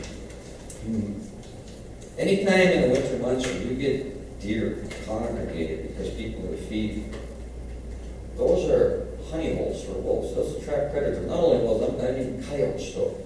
And you certainly got coyotes around there. I saw a lot of coyotes when I was after these wolves. Every night there was coyotes here, coyotes there. And they take a lot of deer also. But, I wouldn't base it totally on the fear that wolves might enter. All I can tell you is, use that in your thoughts, in your decisions, and whichever way you decide, if you decide not to have a deer hunt, and if you're getting reports or somebody's seen your police department, somebody's starting to see some wolves in town, certainly call. Because we can stop it. It takes some work, but we can help. That's what we're here for. So, make your decisions like that. So why can't we just get rid of these wolves? See, there's the question. Because there's just as many people like you, if not more, that have different values. And they don't want the wolves hit. Yeah, but our kids, here and stuff, You can explain that. I sat at many meetings, both sides. I right in the middle is what I what's do. gonna happen when one of our kids get grabbed, I've always said the same thing, and it can happen. It hasn't happened yet, thank God, but it could happen. And how it can happen easiest is if you've got a little kid playing in a 2-3-year-old kid playing in the backyard, and if you've got wolves in town, something back there, maybe sitting around in the bushes, because they get real bold. They're used to people, human sense, they get used to noises. They're just like a bear, they adapt real quick. Nobody knows if that little kid looks at that thing and goes screaming and run into the house, if that'll trigger a predator or not. Nobody knows. It could. But then in the other case, maybe it would. A little kid walking a dog, and you see it a lot of times at parks. We've had wolf issues over at Big River. There's 3 parks, and there's big packs of wolves on both sides. And there was already times where there was a wolf with a pup laying near the park entrance, and 3 or 4 little kids walking a family pet because they just came into camp from somewhere, and they were walking that little pet down the road. Well, if a wolf attacks that pet, they might not attack the human, but if it attacks that dog, you can't push with a leash. You got a little kid hanging on to the leash, so you don't know. It hasn't happened yet, maybe it'll never happen. Was there 2 recently just shot up by foresters, 2 wolves? No.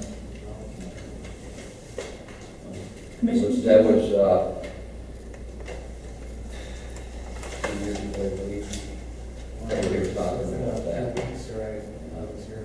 Yeah, no, that was a couple of years ago, up by Portland and Margaret Street, John Street, whatever runs up in that country there, yeah. Commissioners, do you have any questions for Donald Huxley? I'm not saying that's not a fear, but according to Wikipedia, there's been 2 deaths by wolves in North America since the 21st century. So I understand that it's a fear, but I used to live up at Aurora Club and I seen 2 of them, right there in Aurora Club. I've seen them too. I'm not saying it's not a problem, but people aren't getting killed by wolves. Well, I moved, so. Alright.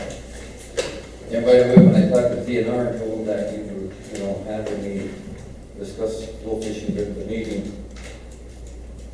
they were real thankful. They were shocked. They were surprised that a city, I think Ireland's the only city that's ever really wondered what they, you know, what wolves come in, you know, again. Other places, like I remember when we took wolves on out again, you know. So they thought a lot of that, you know, that people actually sat down and said, hey, what if they do come again, you know. Well, yeah, it's, you know, having a big predator anywhere near homes where there's families isn't no, it's not good, but there's really nothing. Our hands are tied. There's, like I said, there's just as many people with other values that don't want any of them harmed. Some people you talk to, they want to kill them all, and there's really not enough people in the middle that say, like, let's get together, let's do something, you know. And that's just why Michigan's probably having a season this year. They'll know on Wednesday, I think, is when the house votes on it, whether they're going to have a season or not on votes this year. Thank you very much for the information. Appreciate it. I got a question for Mr. Lonsway. I'm out in the woods, I got my dog with me. There's a wolf going, after my dog. I feel my dog's life is in danger, or my life is in danger. Can I shoot that animal? Yeah. You certainly can. You can protect your livestock, you can protect your dog. If he's under attack, you can protect yourself at any time if you feel that you're threatened. All they're going to do is call it in, you'll send the CO officer over to investigate, and you know, you just have to tell them your story, and if everything looks kosher, it's fine. If you're out in the woods walking around, you see a wolf, you shoot one, and then you call them up, and you know, you gotta go look, see where that wolf is, and he's not gonna believe you, you know. But yeah, if you're that, you know, if your dog is under attack, and you got a gun, and you're there to see it to stop it, you can certainly, you can stop it now. Thank you. Thank you. And anytime, you know, you want any updates or anything on it, just give a call at any time, and, you know, any I got questions. one more question for you. Okay. Is it better to have this hunting dog going on in the city of Ireland? Don't you believe it's better to have all the gut piles and everything in one spot instead of all over the city? Well, to tell you the truth, with wolves on the outskirts and coyotes already within the city, I don't know if I'd have gut piles anywhere in one spot or spread around the city, to tell you the truth, because you got about 100 predators and they could come in and start feeding, yeah. I mean, it's, anytime that's a quick bait up there, anytime you got an animal or whatever, but, you know, what else can you do? I mean, is it better to have them in one spot than spread out? It's better to have them in one spot, I guess, than spread out, you know. At least then if you got a problem, it's one place and it's not all over the city. And when it gets back to it, the city covers that and big symbol, you know. Yeah, I think, you know, go to the one spot and area, you're fine. But to leave, you know, gut piles kind of here and there all over, you're gonna try that, you know. Like I said, they're opportunists. I mean, some of the farms that's where we had some problems with, you know, they paddle there and they draw them in. Okay? Thank you. Thank you. Item J, presentation Brian Reed. Civic Center Manager update on the deposit on Civic Center. Hello. Well, I was invited here to give you guys updates, so we got a few pictures of different stuff that's been going on this summer. That's a new Zamboni that arrived a few weeks ago. the advertising was put on it. It's all electric. It's beautiful. Anybody got any questions on that? Is that in operation now, or it will be shortly? Yes, right. This is, we concrete sealed the floor, so we don't have to use ice paint anymore. We actually acid etch the concrete and then laid sealer down. Many rolls of tape. So we just flood right over the top of that, so it's less maintenance, less time. Very quick, and it's not like a paint, it's actually a concrete sealer, so. So is that just like a one-time, do you expect me to do it? Yeah. Possibly, yeah. But cleaning up is pretty simple, mop it, layer marks and stuff.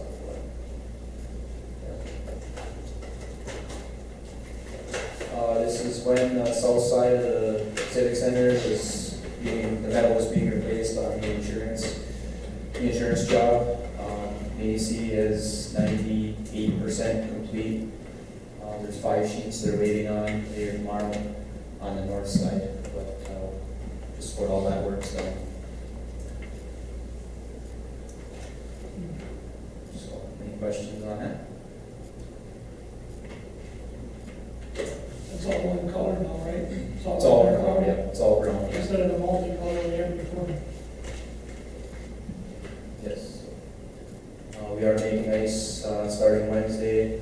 The compressors are running right now. We will have ice on Friday, and new Ironwood Fighting Upers junior team. They start practicing, and their first game is next Friday, week from Friday, so. I think we'll start practicing. They'll start practicing Friday. This Friday. This Friday, yes.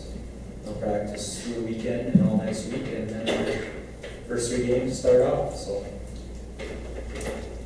So how does that impact you guys financially, fighting Ubers? Oh, they pay hourly ice rate like anybody else, and they're gonna rent so many hours of ice, plus I'll start my open skating, which is, good money maker for us, and gives the kids in the area something to do on Friday, Saturday, Sunday. And we'll have, I'll run a few different hockey camps prior to the youth club starting. Usually they do not start until mid-October, just because football is still going on and other sports. So, definitely. Sounds like there's a good relationship with the college or some of the kids attending Covina too. Is that just rumors, or do you know? I believe there's 4 so far, 4 out of 15 that are going to be attending college. Correct. And then there's Just a nice spin-off of that fall. Yeah. So they'll be staying at the dorms, and the other kids will be billet hosing, or I believe they rented a place in Vesper.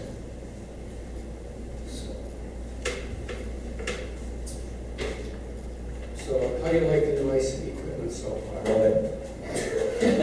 That was an interesting.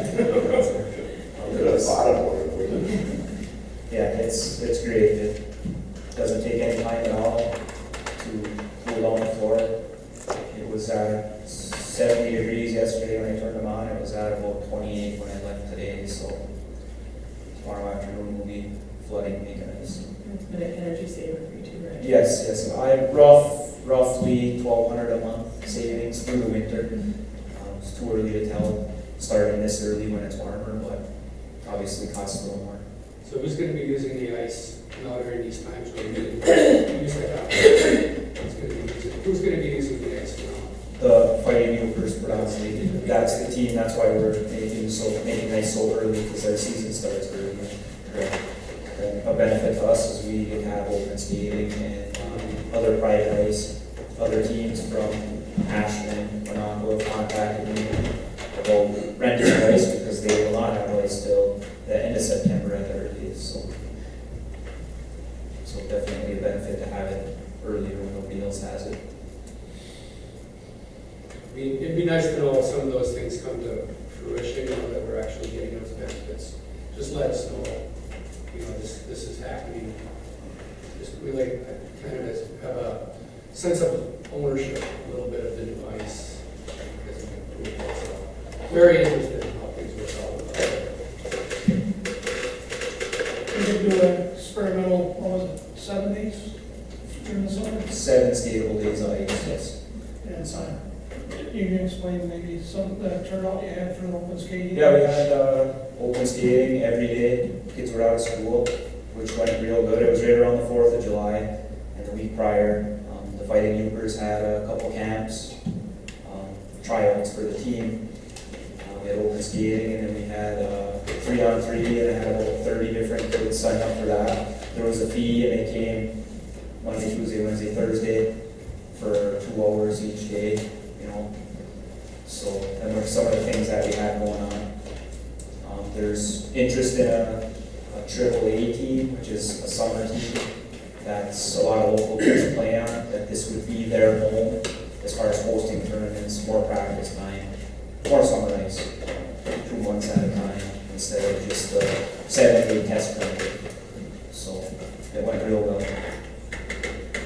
We've also had interest in, we had talked about like the figure skaters and other hockey teams, other AAA hockey teams from the area, such as Minocqua and Iron River. Is that what you're saying, Iron River?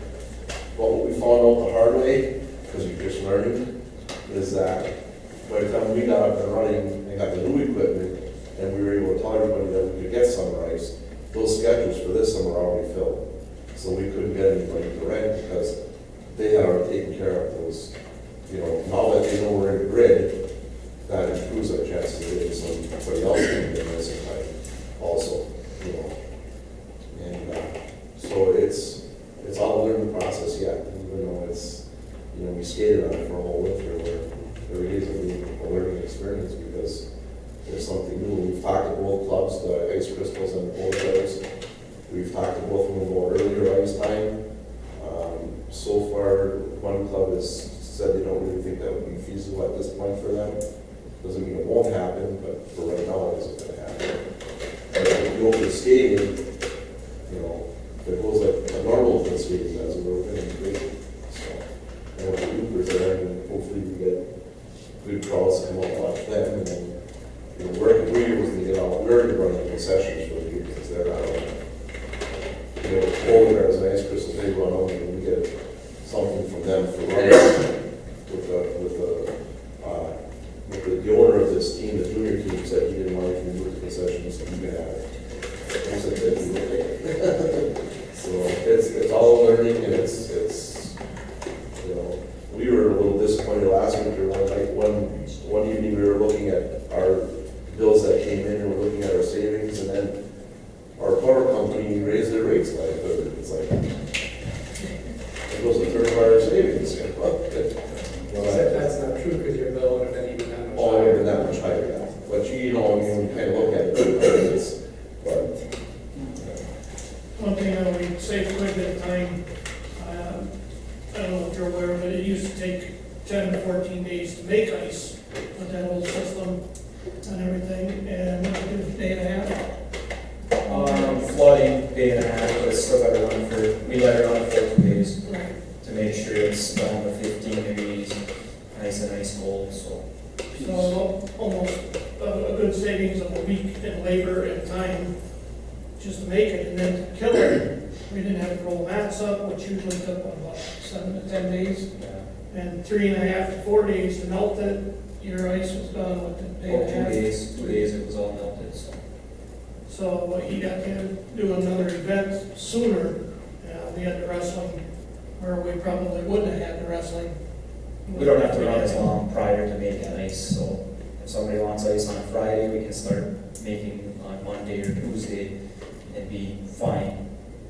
So it's just 4 or 5 days less that the compressors are running, but it goes down to. I know the commissioner had a lot to do with it, but thanks for working so hard to get that junior team here. It's going to be a big deal. Like when they start next week, this team from wherever they're from, Rochester, I believe, is bringing like a fan bus for the weekend. So we're going to get, you know, it's going to bring in people all throughout the winter to keep coming here and staying here and booking hotels. It's a big deal. We have 20 new people, you know, 22 or 20 some odd young people living in our community that would have never visited here ever before, and their families are going to visit. So it's a pretty awesome thing. So thanks, you know, to you guys and Scott Kellett, who is I'm surprised he's not bankrupt for what he's done, but it's, it's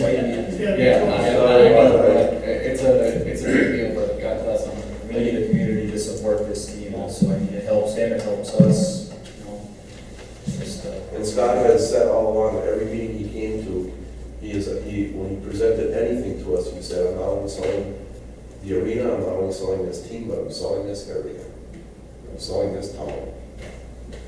So he's really truly, one of his jokes is all the other owners are retired gentlemen and all have BMWs and Mercedes, and he pulls up in his uniform from the prison and he's in his beat up Buick and he goes to the meeting.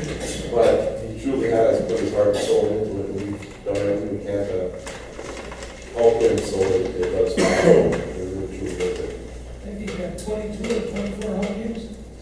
24. 24 home. First 14 games are home because nobody wants to come here in the winter. 8 different weekends of home games through September, October, November, and 1 in January. Very nice, guys. And we still have our old ice making equipment sitting outside. I'm still trying the connections I got. We're waiting for clubs to raise money to pull a pin to come look at it at least, to buy it. And now we have an old example, maybe possibly be coming with you whether we want to sell it or go for bids on some old flooring. So it'll be in the future here. Because we're running under. Sounds good. Thank you, guys. Thank you.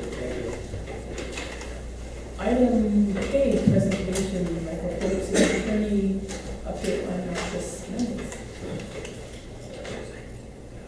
Wolves, hockey, and me.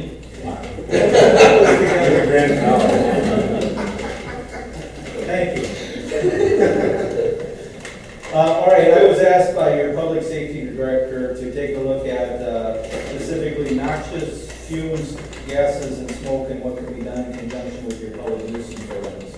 What you did earlier with your public hearings and the decisions you made is all public, part of your concept of public nuisance prevention, which covers all kinds of things. Public nuisance is basically whatever annoys the safety, health, comfort, or repose of the public. In your ordinance scheme, you have specific examples of what is a public nuisance. There is one specific for noxious fumes. It says the emission of noxious fumes, gas, or smoke in such quantities as to render occupancy of property uncomfortable to a person of ordinary sensibility. So that's the ordinance that the director asked me to take a look at. The keynote about that particular provision is it's what under the law we call an objective standard. In other words, it's not that a particular person finds it offensive, it's if you have this person of ordinary sensibilities that would find it offensive. So I did the research on that. It's clear under Michigan law, no one has an absolute right to air utterly uncontaminated by any odor. So the fact that your neighbor makes an odor does not impinge or violate your right to use and enjoyment of the property. The law has fleshed out that in order for it to constitute a public nuisance, it has to contaminate the atmosphere to an extent that it substantially impairs the comfort or enjoyment of your property. There's numerous cases out there. A lot of the cases go hand in hand with zoning, because what may be offensive in a residential neighborhood may not be offensive if you were in, for instance, the industrial park where you have a dog kennel. So there's lots of cases, but a lot of it goes hand in hand with your zoning. We know that things like kennel odors, leaf smoke, running your cars for significant periods of time with the exhaust that comes from it, all those the courts have said do not constitute a noxious fume, gas, or smoke. So basically, to disseminate it all down, any type of odor or smoke or fume that is sporadic, dissipates with time, and occurs intermittently will not be a nuisance. Now we turn to the two specific inquiries that the director wanted. One was you have an individual that's in a residential area that has converted his garage into a paint booth that he does as a hobby, not as a business. It's in a residential area. And every now and then he's got a fumigation system in there because we know paint fumes aren't good that vents out the top of his garage, and he flips the switch and he does his work on a Saturday or in the evening. It's not a long duration. It's not being done to make money. My understanding is it's just done strictly as a hobby as he restores vehicles or whatnot. That particular situation does not constitute a public nuisance because, again, it's sporadic, it dissipates with time, it occurs intermittently, and most importantly, he's not violating the zoning provisions that prohibit, in essence, prohibit him from conducting a business there. He's not doing it to make money. The other instance was something that actually came from Lower Michigan that we're all familiar with, and that's medical marijuana, and everybody, some like it, some don't like it. Those that don't like it want to find every way to prevent it. So in Ypsilanti Township in Lower Michigan, they were successful in prosecuting a person growing medical marijuana because of the odor of the marijuana. So there's been a big to-do about the circuit court judge's decision in that particular county that says growing marijuana and the fumes that that particular plant puts off is a noxious odor and you can prohibit it. I'm not advocating you doing that any means whatsoever. Washtenaw County is a different community. The decision by the judge is particular to that county only. It doesn't have statewide implications. It won't unless there's an appeal taken to a higher court. This decision didn't come down until June 20th. I think the individual went back to the judge and said, "You're wrong, look at it again." The judge just rendered a decision last week, I think, or the week before. So the appeal period is still wide open. It's 60 days, so I mean, we may not see a appellate court decision on this for a year and a half to 2 years. So in this instance, you've got, I believe, one or two businesses in downtown that are known for cultivating medical marijuana and or allowing persons to smoke it. And there was an issue there from fellow business owners saying the smell bothers us.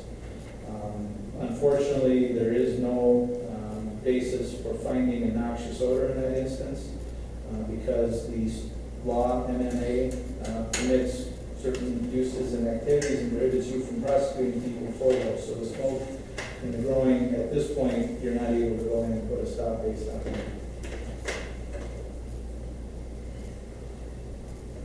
Questions? That was thorough and interesting. Was it? Yes, up there with Bulls and hockey? Yeah. I was way better than I thought.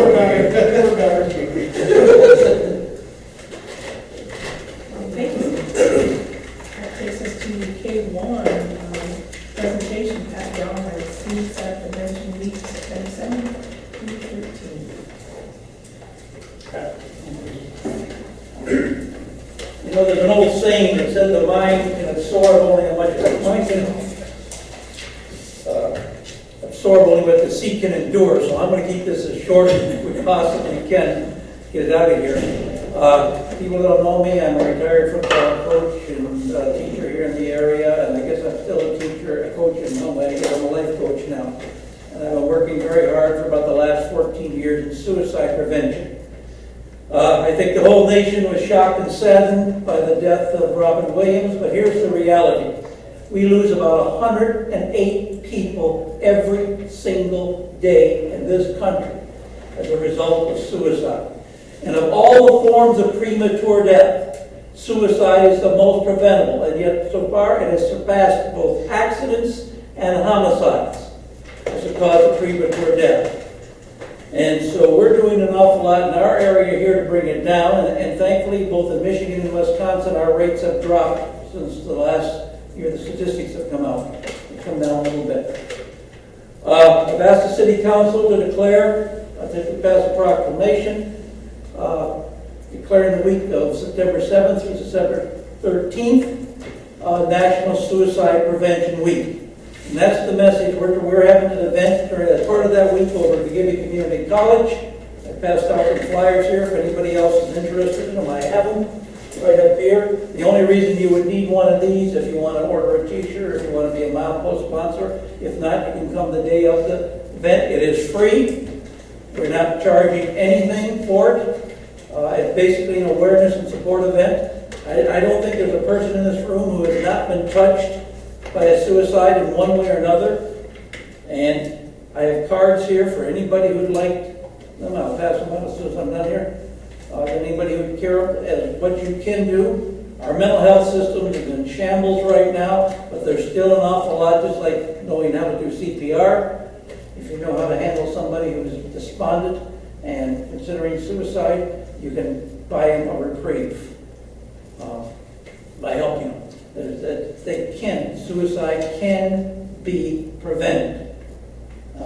That's not fate. Nobody is destined to die by it. So I hope the city commission will pass the resolution declaring that. We will display our quilts. I've already been getting permission to do that for several days here. And I hope you are not doing anything on Saturday, morning of Saturday, that sort of thing.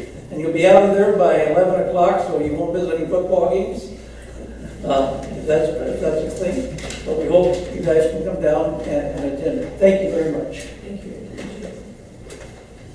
Do we need action then to declare? Yes, the resolution, please. I will make a motion that we declare this week Suicide Awareness Week. September 7th to the 13th. That is correct. The week of September 7th 7th to the 13th. through the 13th as Suicide Prevention Week. Second. Motion by Commissioner Semo, second by Commissioner Powell, to declare September 7th through the 13th Suicide Prevention Week. Any further discussions or concerns on this item? All those in favor, aye. Aye. It's a resolution. Oh, sorry.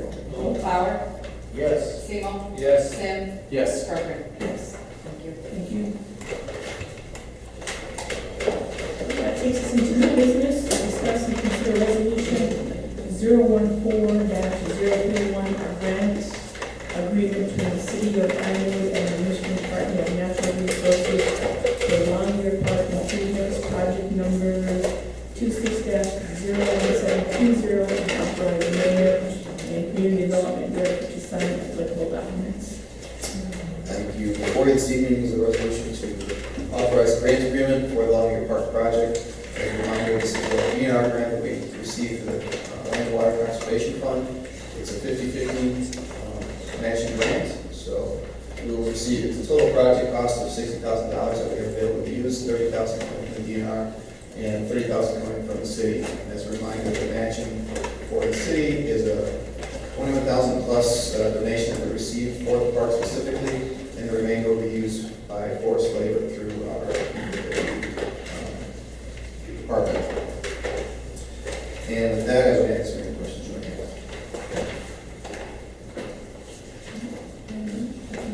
A little bit about this, it was nice that we got the donation and keep improving that.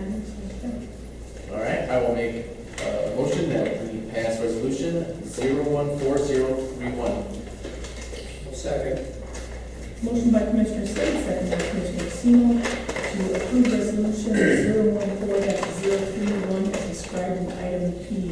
Any further discussion or concerns on this item? Roll call. Semo. Yes. Sim. Yes. Power. Yes. Parker. Yes. Item Q, to discuss and consider resolution 014-033 governing the 2014 comprehensive deer management program. Thank you. Just to touch base on this, a little bit of history. This would be the 9th year of the deer management program. And again, 9 years ago, we sat around here talking about this as a problem in the city, just to manage the urban deer herd in the city. Trying to keep that in a number that's acceptable to the city and not creating nuisances basically for the residents. At that point, we really weren't even talking about wolves. That wasn't part of the equation. That's kind of rolled into here as part of this. Talking to DNR, again, it's a local decision. Deer management hunt, and kind of twofold. One is to manage the number of deer, and as you've heard, they've done a very good job of doing that. Deer hunters have been excellent in helping us in that area. When we were first looking at this, we were actually looking at trying to hire sharpshooters to come in. It was very expensive to do that, and we developed this program working with DNR and local hunters to help us with that, and it's been very successful. So again, it's a decision the commission would bring to you each year. And we do work closely with the deer hunters on this. We've tailored this basically to manage the deer herd. It's not a deer hunt for the hunters. It's a deer management program to manage the number of deer in town. It's really the intent of it. And what you see is basically status quo from last year. No big changes each year. We sit down with the hunters, with the DNR, with public safety. We say, how do things go? Are there any issues? Do we need to tweak anything, change it? Yeah, it sounds like we've done it enough years, we've got a pretty good system in place. But ultimately, bring it back to the commission for approval if you want to move forward with it, or if you want to see any changes to it.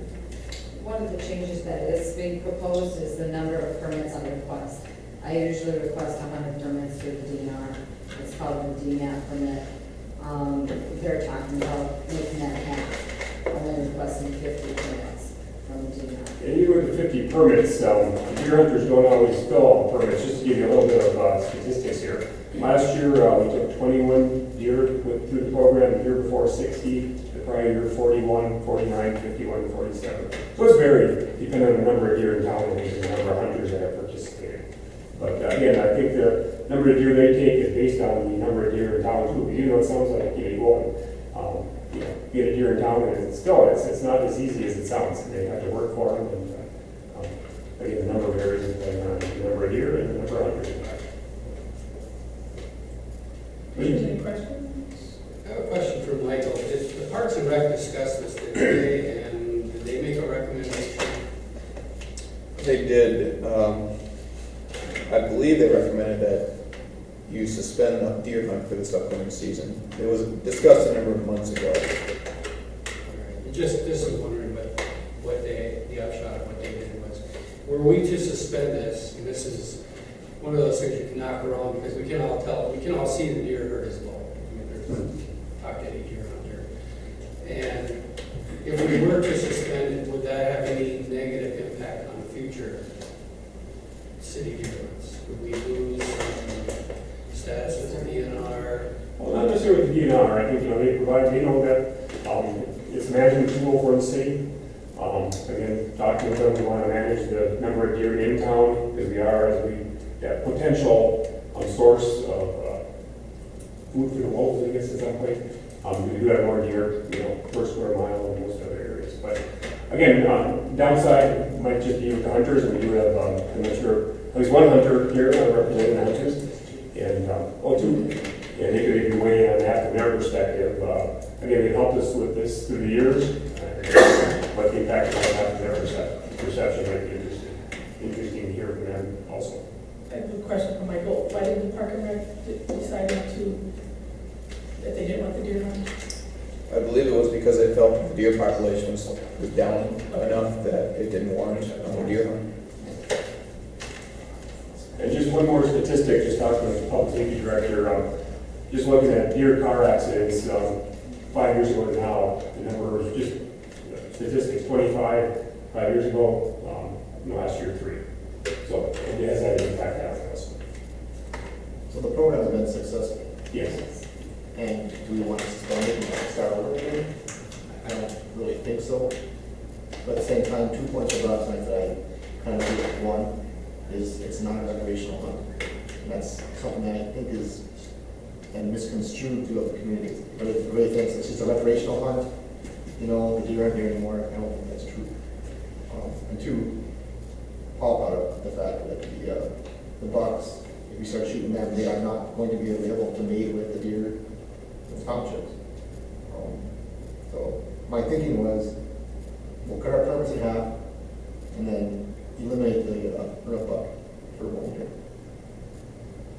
And let those bucks hopefully get out of the city, go up the township right along. I think that's the way I would lean. I will make that motion, or I'll let you make that motion. That's your idea. No one's getting it there. It's my idea, but what's the rest of the commission think? Is that something? Let's put it on the table.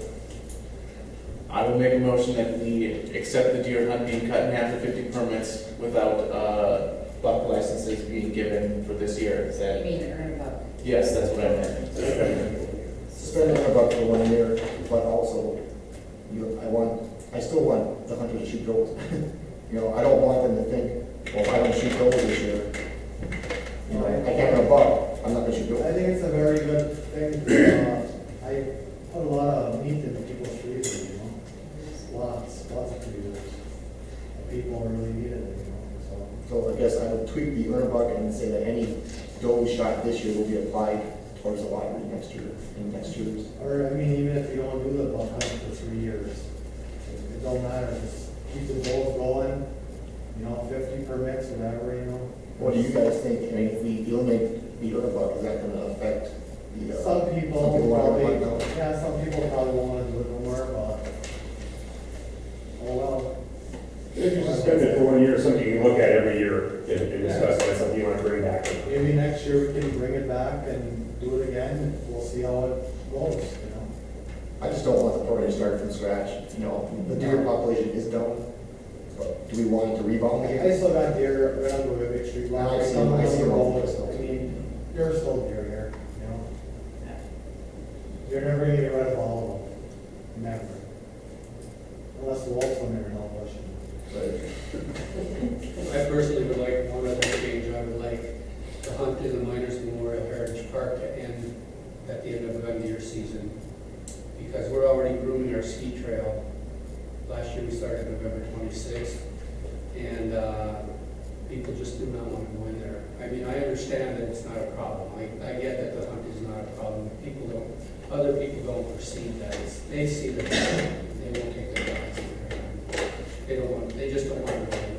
So I'd like to see it end before we start our ski grooming. So that would be at the end of that, you cannot hunt in Miners Memorial Park at the end of deer season. Right. I think that's what we have. I think, well, I'll let you speak first. We'll be hunting from November 15th till December 1st, because it would just be a buck hunt in there anyway. Right. And if we take that out for a year, you don't have to worry about that, because you can't shoot at all from November 15th till December 1st. Yeah, they can't have So- so after the start of the season. So you can say from November 15th till January 1st, in that spot, when we're hunting in there Right. for the year. That's what I'd like to see. Right now, we have it as, in Miners Memorial, the December zone, yeah, December 15th is what it is currently. We compromised last year, didn't we? Yeah, we Yes, did. that's what December 15th. So there, understanding there will be no changes to the original motion, right? No, it changes that date from December 15th, actually November 15th. So to November 15th. Yeah, because it's, this person wanted, I'm sorry, I don't know your name. I'm sorry. You can't hunt for does anyways at that time. So effectively, it'll be November 15th. All right, so I will also amend my motion to include that there would be no deer hunting in Miners Memorial Park beginning November 15th. Effective for the rest of the year, yeah.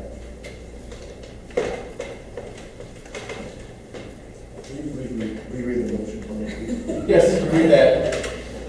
Well, we're gonna, that no bucks, no earn a buck program. Earn a buck suspended for 1 Yes, year. it's suspended for 1 year, and in Miners Memorial, it will end November 15th.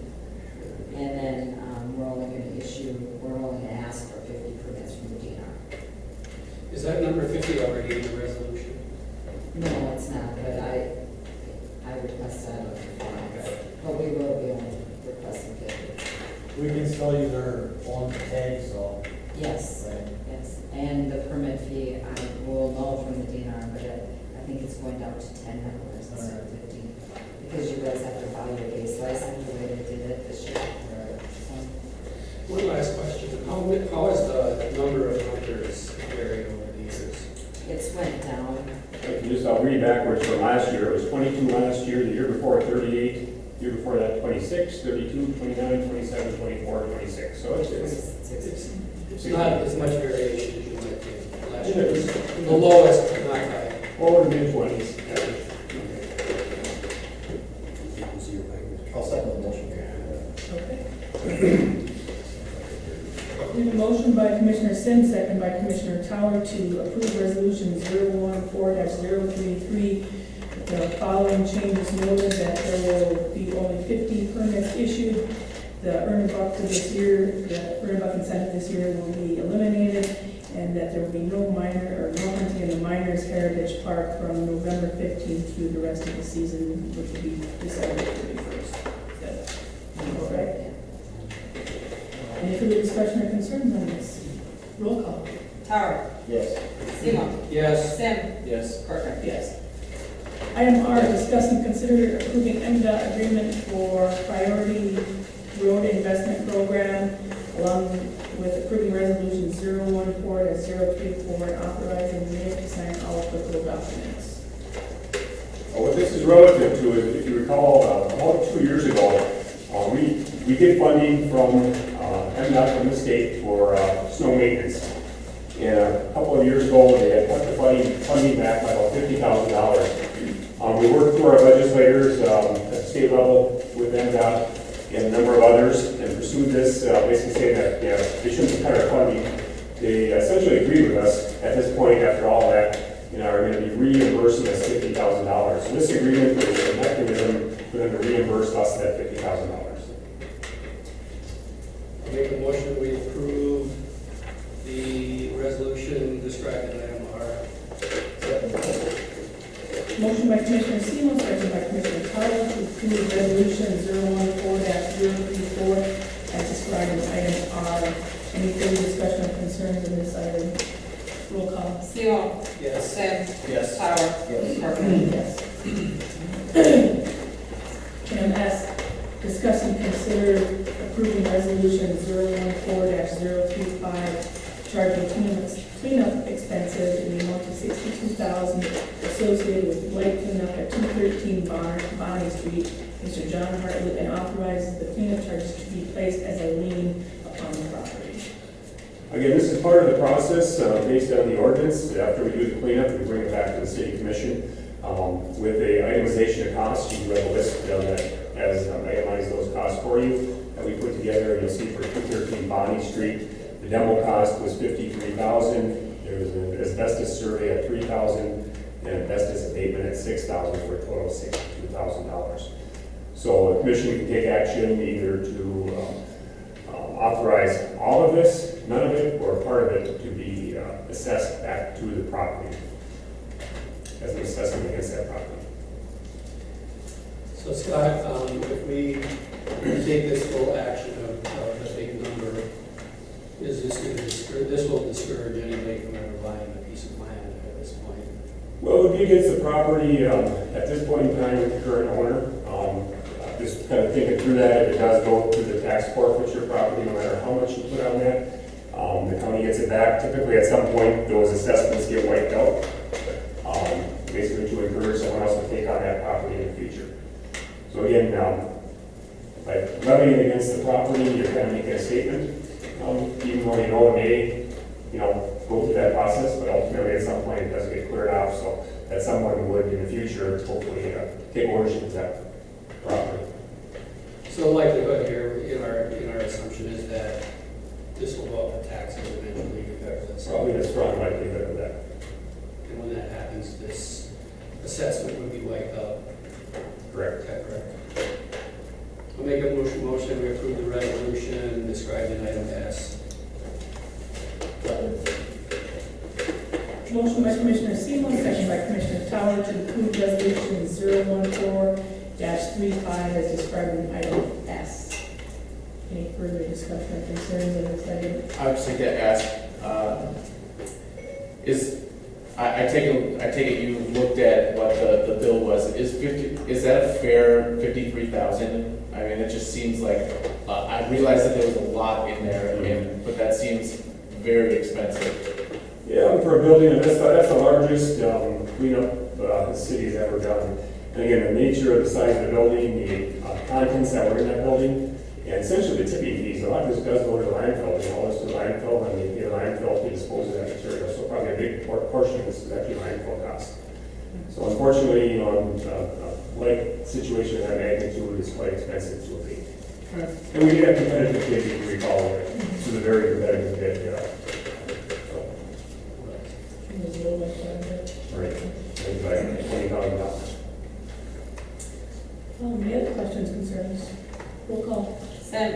Yes. Tyler. Yes. Seymour. Yes. Parker. Yes. Item T, discuss and consider approving resolution 014-036, charging cleanup expenses in the amount of $5,689.61 associated with the blight cleanup at 301 East Oak. Mr. Ronald Chipre, and authorize the cleanup charges be placed as a lien upon the property. And you can see the breakdown of the costs related to that particular cleanup on labor equipment. There's there's transfer station disposal fees, and then there was a credit, some of the material was brought to Sam's, so he did get a credit for the salvage value of some of that. And the number, as you see, is $5,689.61. And luckily, or I guess the property owner did do the rest of the cleanup on his own, which is going to be a lot more. We made great strides in cleaning that property. He did. There was a lot, Yes, he a lot to do there. So has it stayed clean since then? As far as we're aware, the property has stayed clean. As far as we can tell, it was the same as when we last inspected it. So what impact will this have financially on the current owner? You would be required to pay that back. That's what he gets the property. But if he doesn't pay it back, what will happen? I mean, is it assessed against his taxes? It is. It shows up on his tax bill each time, Yes. the whole amount. And if he doesn't pay it, Dennis, what would be the ramifications of that? He wouldn't be able to sell the property. I believe it would, that fee would have to be paid before he could sell the property. But if he chooses to pay the taxes, I don't think it would go to the county for back taxes, as long as he paid the base tax. It's not possible. So if he doesn't pay the $5,600, then eventually, you're not thinking it's gonna go back to the county. He's gonna pay that. When he pays his taxes, I don't think so, but we'll have to call. I guess I wanna know the answer to that question before I decide. I don't want this person to have to leave his home because of this cost. Let's do a little research on that question. Right now, it sounds like we need to do a little checking on what the result of that would be for a special assessment against the property. He did not pay. I don't want it to be scot-free, if, you know, just when the city's dying here either, but I certainly don't want this person to lose his home. We'll find out that, we'll get that question. We'll bring that back to you. Do you want a motion to bring it back then? If you would, on the table, this until the next meeting, and we can bring it back to you. I'll make a motion, we table item T until the next meeting. Motion by Commissioner Semo, second by Commissioner Tower, to table resolution 014-36 as described in item T, to table until our next meeting. Any further discussion or concerns on this? Do roll call? Tower? Yes. Seymour? Yes. Sam? Yes. Parker? Yes. Item U, discuss and consider approving resolution 014-037, charging cleanup expenses in the amount of $3,834.02 associated with blight cleanup at 226 West Arch Street. Mr. Patrick Mazzelli, and authorize the cleanup charges be placed as a lien on the property. Would you like the same Same question? resolution again on that. I'll make a motion that we table this item until the next meeting pending further information. Second. Motion by Commissioner Semo, second by Commissioner Tower, to table resolution 014-037 as well as item U until more information is available. Again, table till the next meeting. Any further discussion, concerns on this? Any roll call? Seymour? Yes. Sam? Yes. Tower? Yes. Parker? Yes. Item B, consider resolution 014-038, approving the state trunk line maintenance contract for the period October 1st, 2014 to September 30th, 2019, and authorizing Ken Corcoran, Mayor, and Karen Vellen, City Clerk, to sign the contract. This has been an ongoing contract the city's had with the state Department of Transportation, and use maintenance on US 2 and VR2, be it regular maintenance or snow plowing, and we do get reimbursed for our costs. So it's been advantageous to both the city and the state to have the contract. So we are recommending approval of the contract. I'll make a motion we approve the resolution in item B. Second. Motion by Commissioner Semo, second by Commissioner Tower, to approve resolution 014-038 as described in item B. Any further discussion or concerns on this item? Roll call. Sam? Yes. Tower? Yes. Seymour? Yes. Parker? Yes. Item W, discuss and consider awarding bid for the 2014 asphalt paving program. We could go over bids, and we had two bidders bid the project for this year. Angelo Pino was paving. Angelo Pino was the low bidder at $499,999. Again, that's our mill and overlay project. We do have some additional items in there, some street name signs that we need to replace, some stop signs that need to be replaced that are included in there, and some drain tiling in a couple areas where we have some water leaking out of the side of the bank that's next to the roadway, and we need to protect the roadway. So, but the majority of this is for paving. You'll see that following this, we do have a change order recommended to get it down in budget. We're a little bit over the amount that has been budgeted. We have $350,000 budgeted in overlays. Part of this is making repairs to our water main patches. We did water main repairs last winter. We then have to fix the street. There's a little bit of sewer fund money in there. And then we also are recommending allocation of the $50,000 that you just approved receiving that PRIP money through MDOT to be allocated to this. For a total of $455,270. So we're recommending that you award the contract to Angelo Lupino, and one of the next items would be to initiate a change order to reduce it to get it down in the budget. The streets that you would be paving under this project would be Mill Street, Air Street from southwest to Country Club Road, Owen Road, Tiziani Lane, and Copper Street, which are all three part of our bond issue that we had issued here about 2 years ago. We have dollars and money in there, and those streets are identified and need to be paved under that bond issue. And there's a limited number of streets that we can do with that. And then we also include in there Luxemore Street, from the US 2 to Margaret. With the project over there, each intersection is going to be torn out. So we'd be patching that street back in. So we are recommending, and the dollars are there to do a mill and overlay. So when they're done with that street would be put in real nice shape after the project. And this work will be done this year then? This year, this schedule will be done this year.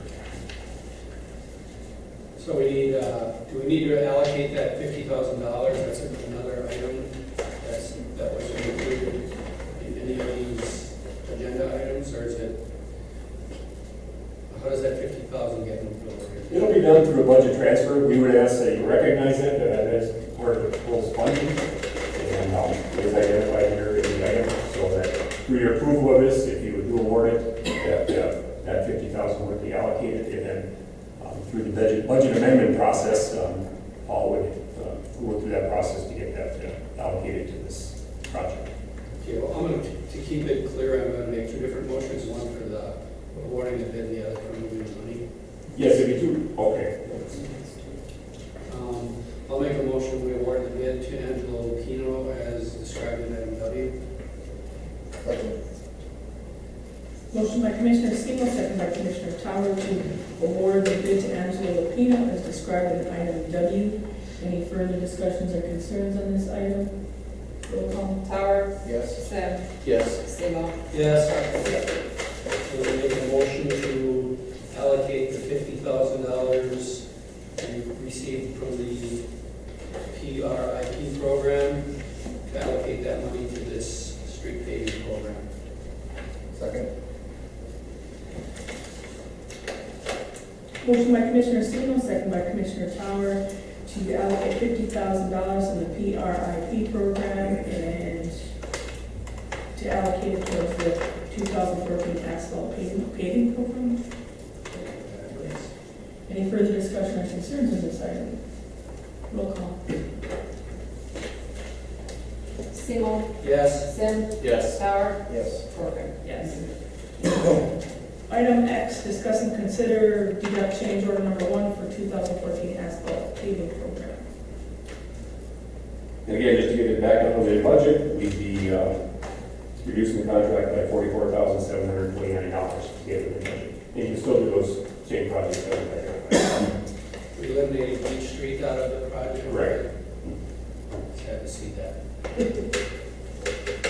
There's a lot of traffic, but those other streets kind of have to be in there, Taylor, Tiziani Lane, because. Correct. They're part of that original bond. I will make a motion, we approve the change order number 1 as described in item change order number 1 is described in item X. Motion by Commissioner Semo, second by Commissioner Towers to approve change order number 1 as described in item Y. Any further discussion or concerns on this item? Roll call. I'm sorry, item X, that was. X. Sim, Yes. Tower, Yes. Seymour, Yes. Carter. Yes. Item Y. I understand your confusion. It's been a long one. Item Y, discuss and consider deduct change order number 1 for the 2014 street crack ceiling. City Commission did previously award a bid to Scoto Construction for this work. Their bid came in at $78,800. We have $70,000 budgeted for this, so we are recommending a change order to reduce the scope of work by $8,800 to get it in the budget. I'll make that motion. Second? Motion by Commissioner Semo, second by Commissioner Tower to consider deduct change order number 1 for the 2014 street crack ceiling as described in item Y. Any further discussions or concerns on this item? Roll call. Tower, Yes. Sim, Yes. Seymour, Yes. Carter. Yes. Item Z, discuss and consider awarding bid for the North Park Road Service line replacement. We did receive 3 bids for this work.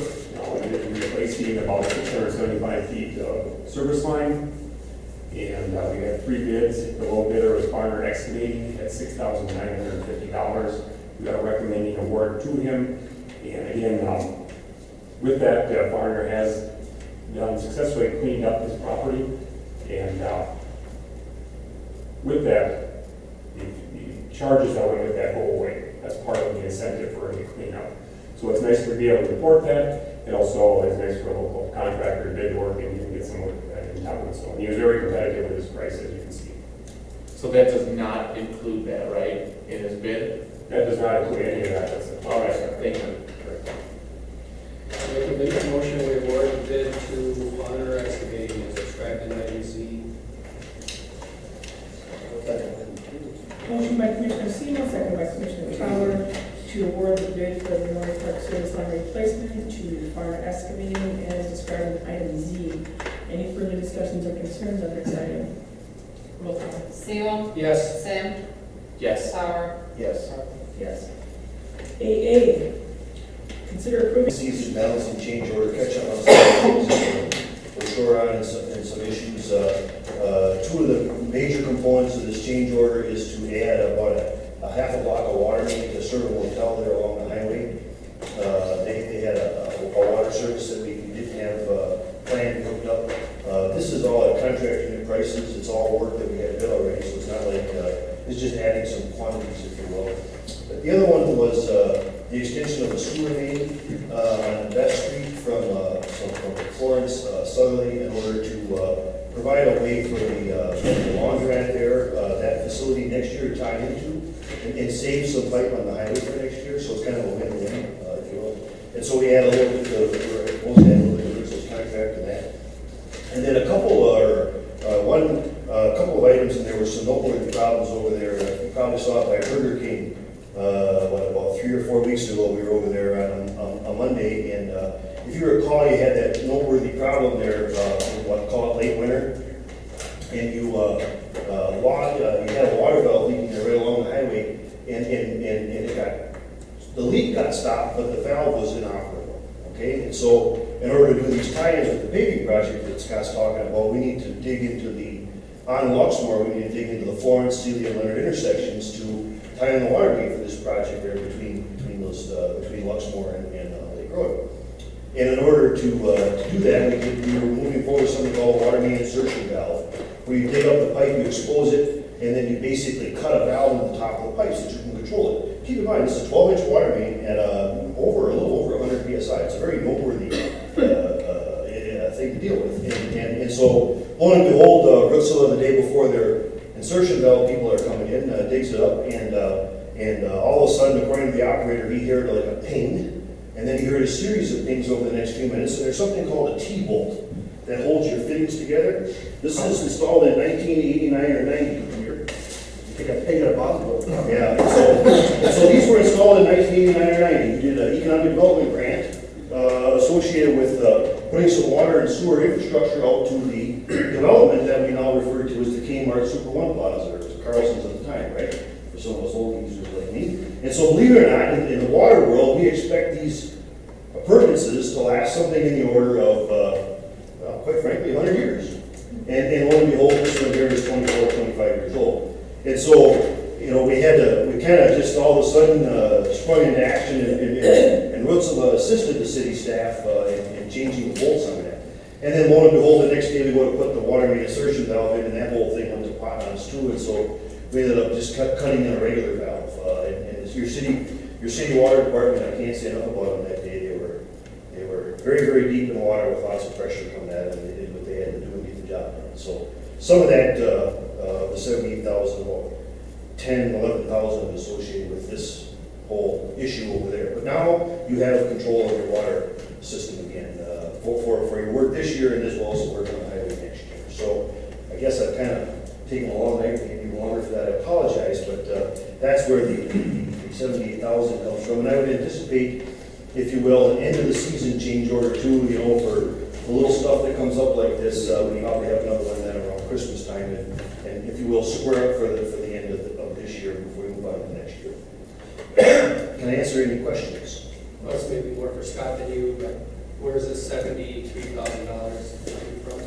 It's in the budget, the contingencies for this project. There are some contingencies. $78,000 is not small change, nothing to sneeze at, you know, It is not. Let's make sure we keep it in perspective. We just a quick brief background. You have a $12 million grant loan in progress, 2.2 or so of which is refinancing some old bonds from more or less 4% down to 2%, which is huge. The remaining 10-ish million, 9.5-ish million is associated with projects, and so you're on the hook for some water and sewer underneath MDOT's road on the west end of town that's being done right now. And then we have a $3.5 million project in moving on with Rutzela for your local work, if you will. And then you have a contractor who's yet to be determined for the work on the east half of US2 is doing some water and sewer work, something along the lines of another $1.5 million. At the current time, the contingency fund lies north of about $400,000. And so you still have, based upon some estimates of what we think it's going to cost next year for your projects associated with the water and sewer work in the US2. So we're very, very comfortable saying that this is all planned for and paid for as needed.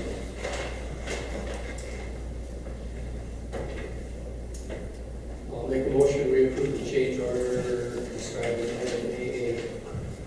Leave my comment. I'll second. Motion by Commissioner Seymour, second by Commissioner Tower to approve change order number 1 as described in item AA. Any further discussion or concerns on this item? Roll call. Sim. Yes. Tower. Yes. Seymour. Yes. Morgan. Yes. Item BB, Mayor's appointment to the Downtown Area Development Authority. We have the application of Nancy Corcoran, very, very qualified. She will be a nice addition to the DID. She is my chair.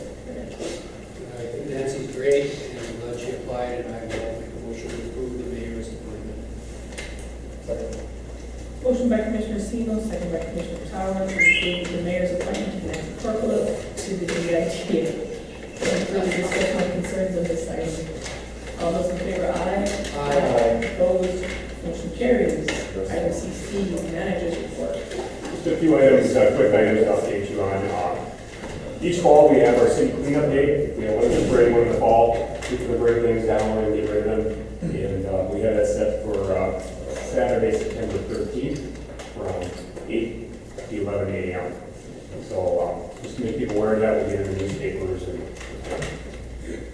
try to promote that for people at home, get rid of some of the stuff they have a hard time getting rid of. I want to thank Mary Ann True. He's been working with us very closely on our logging contract. We have a contract that is logging over the pump station. That logger is essentially wrapping things up here. They had another month or so to get that wrapped up, but they're on track to do that. So we did a good job on that.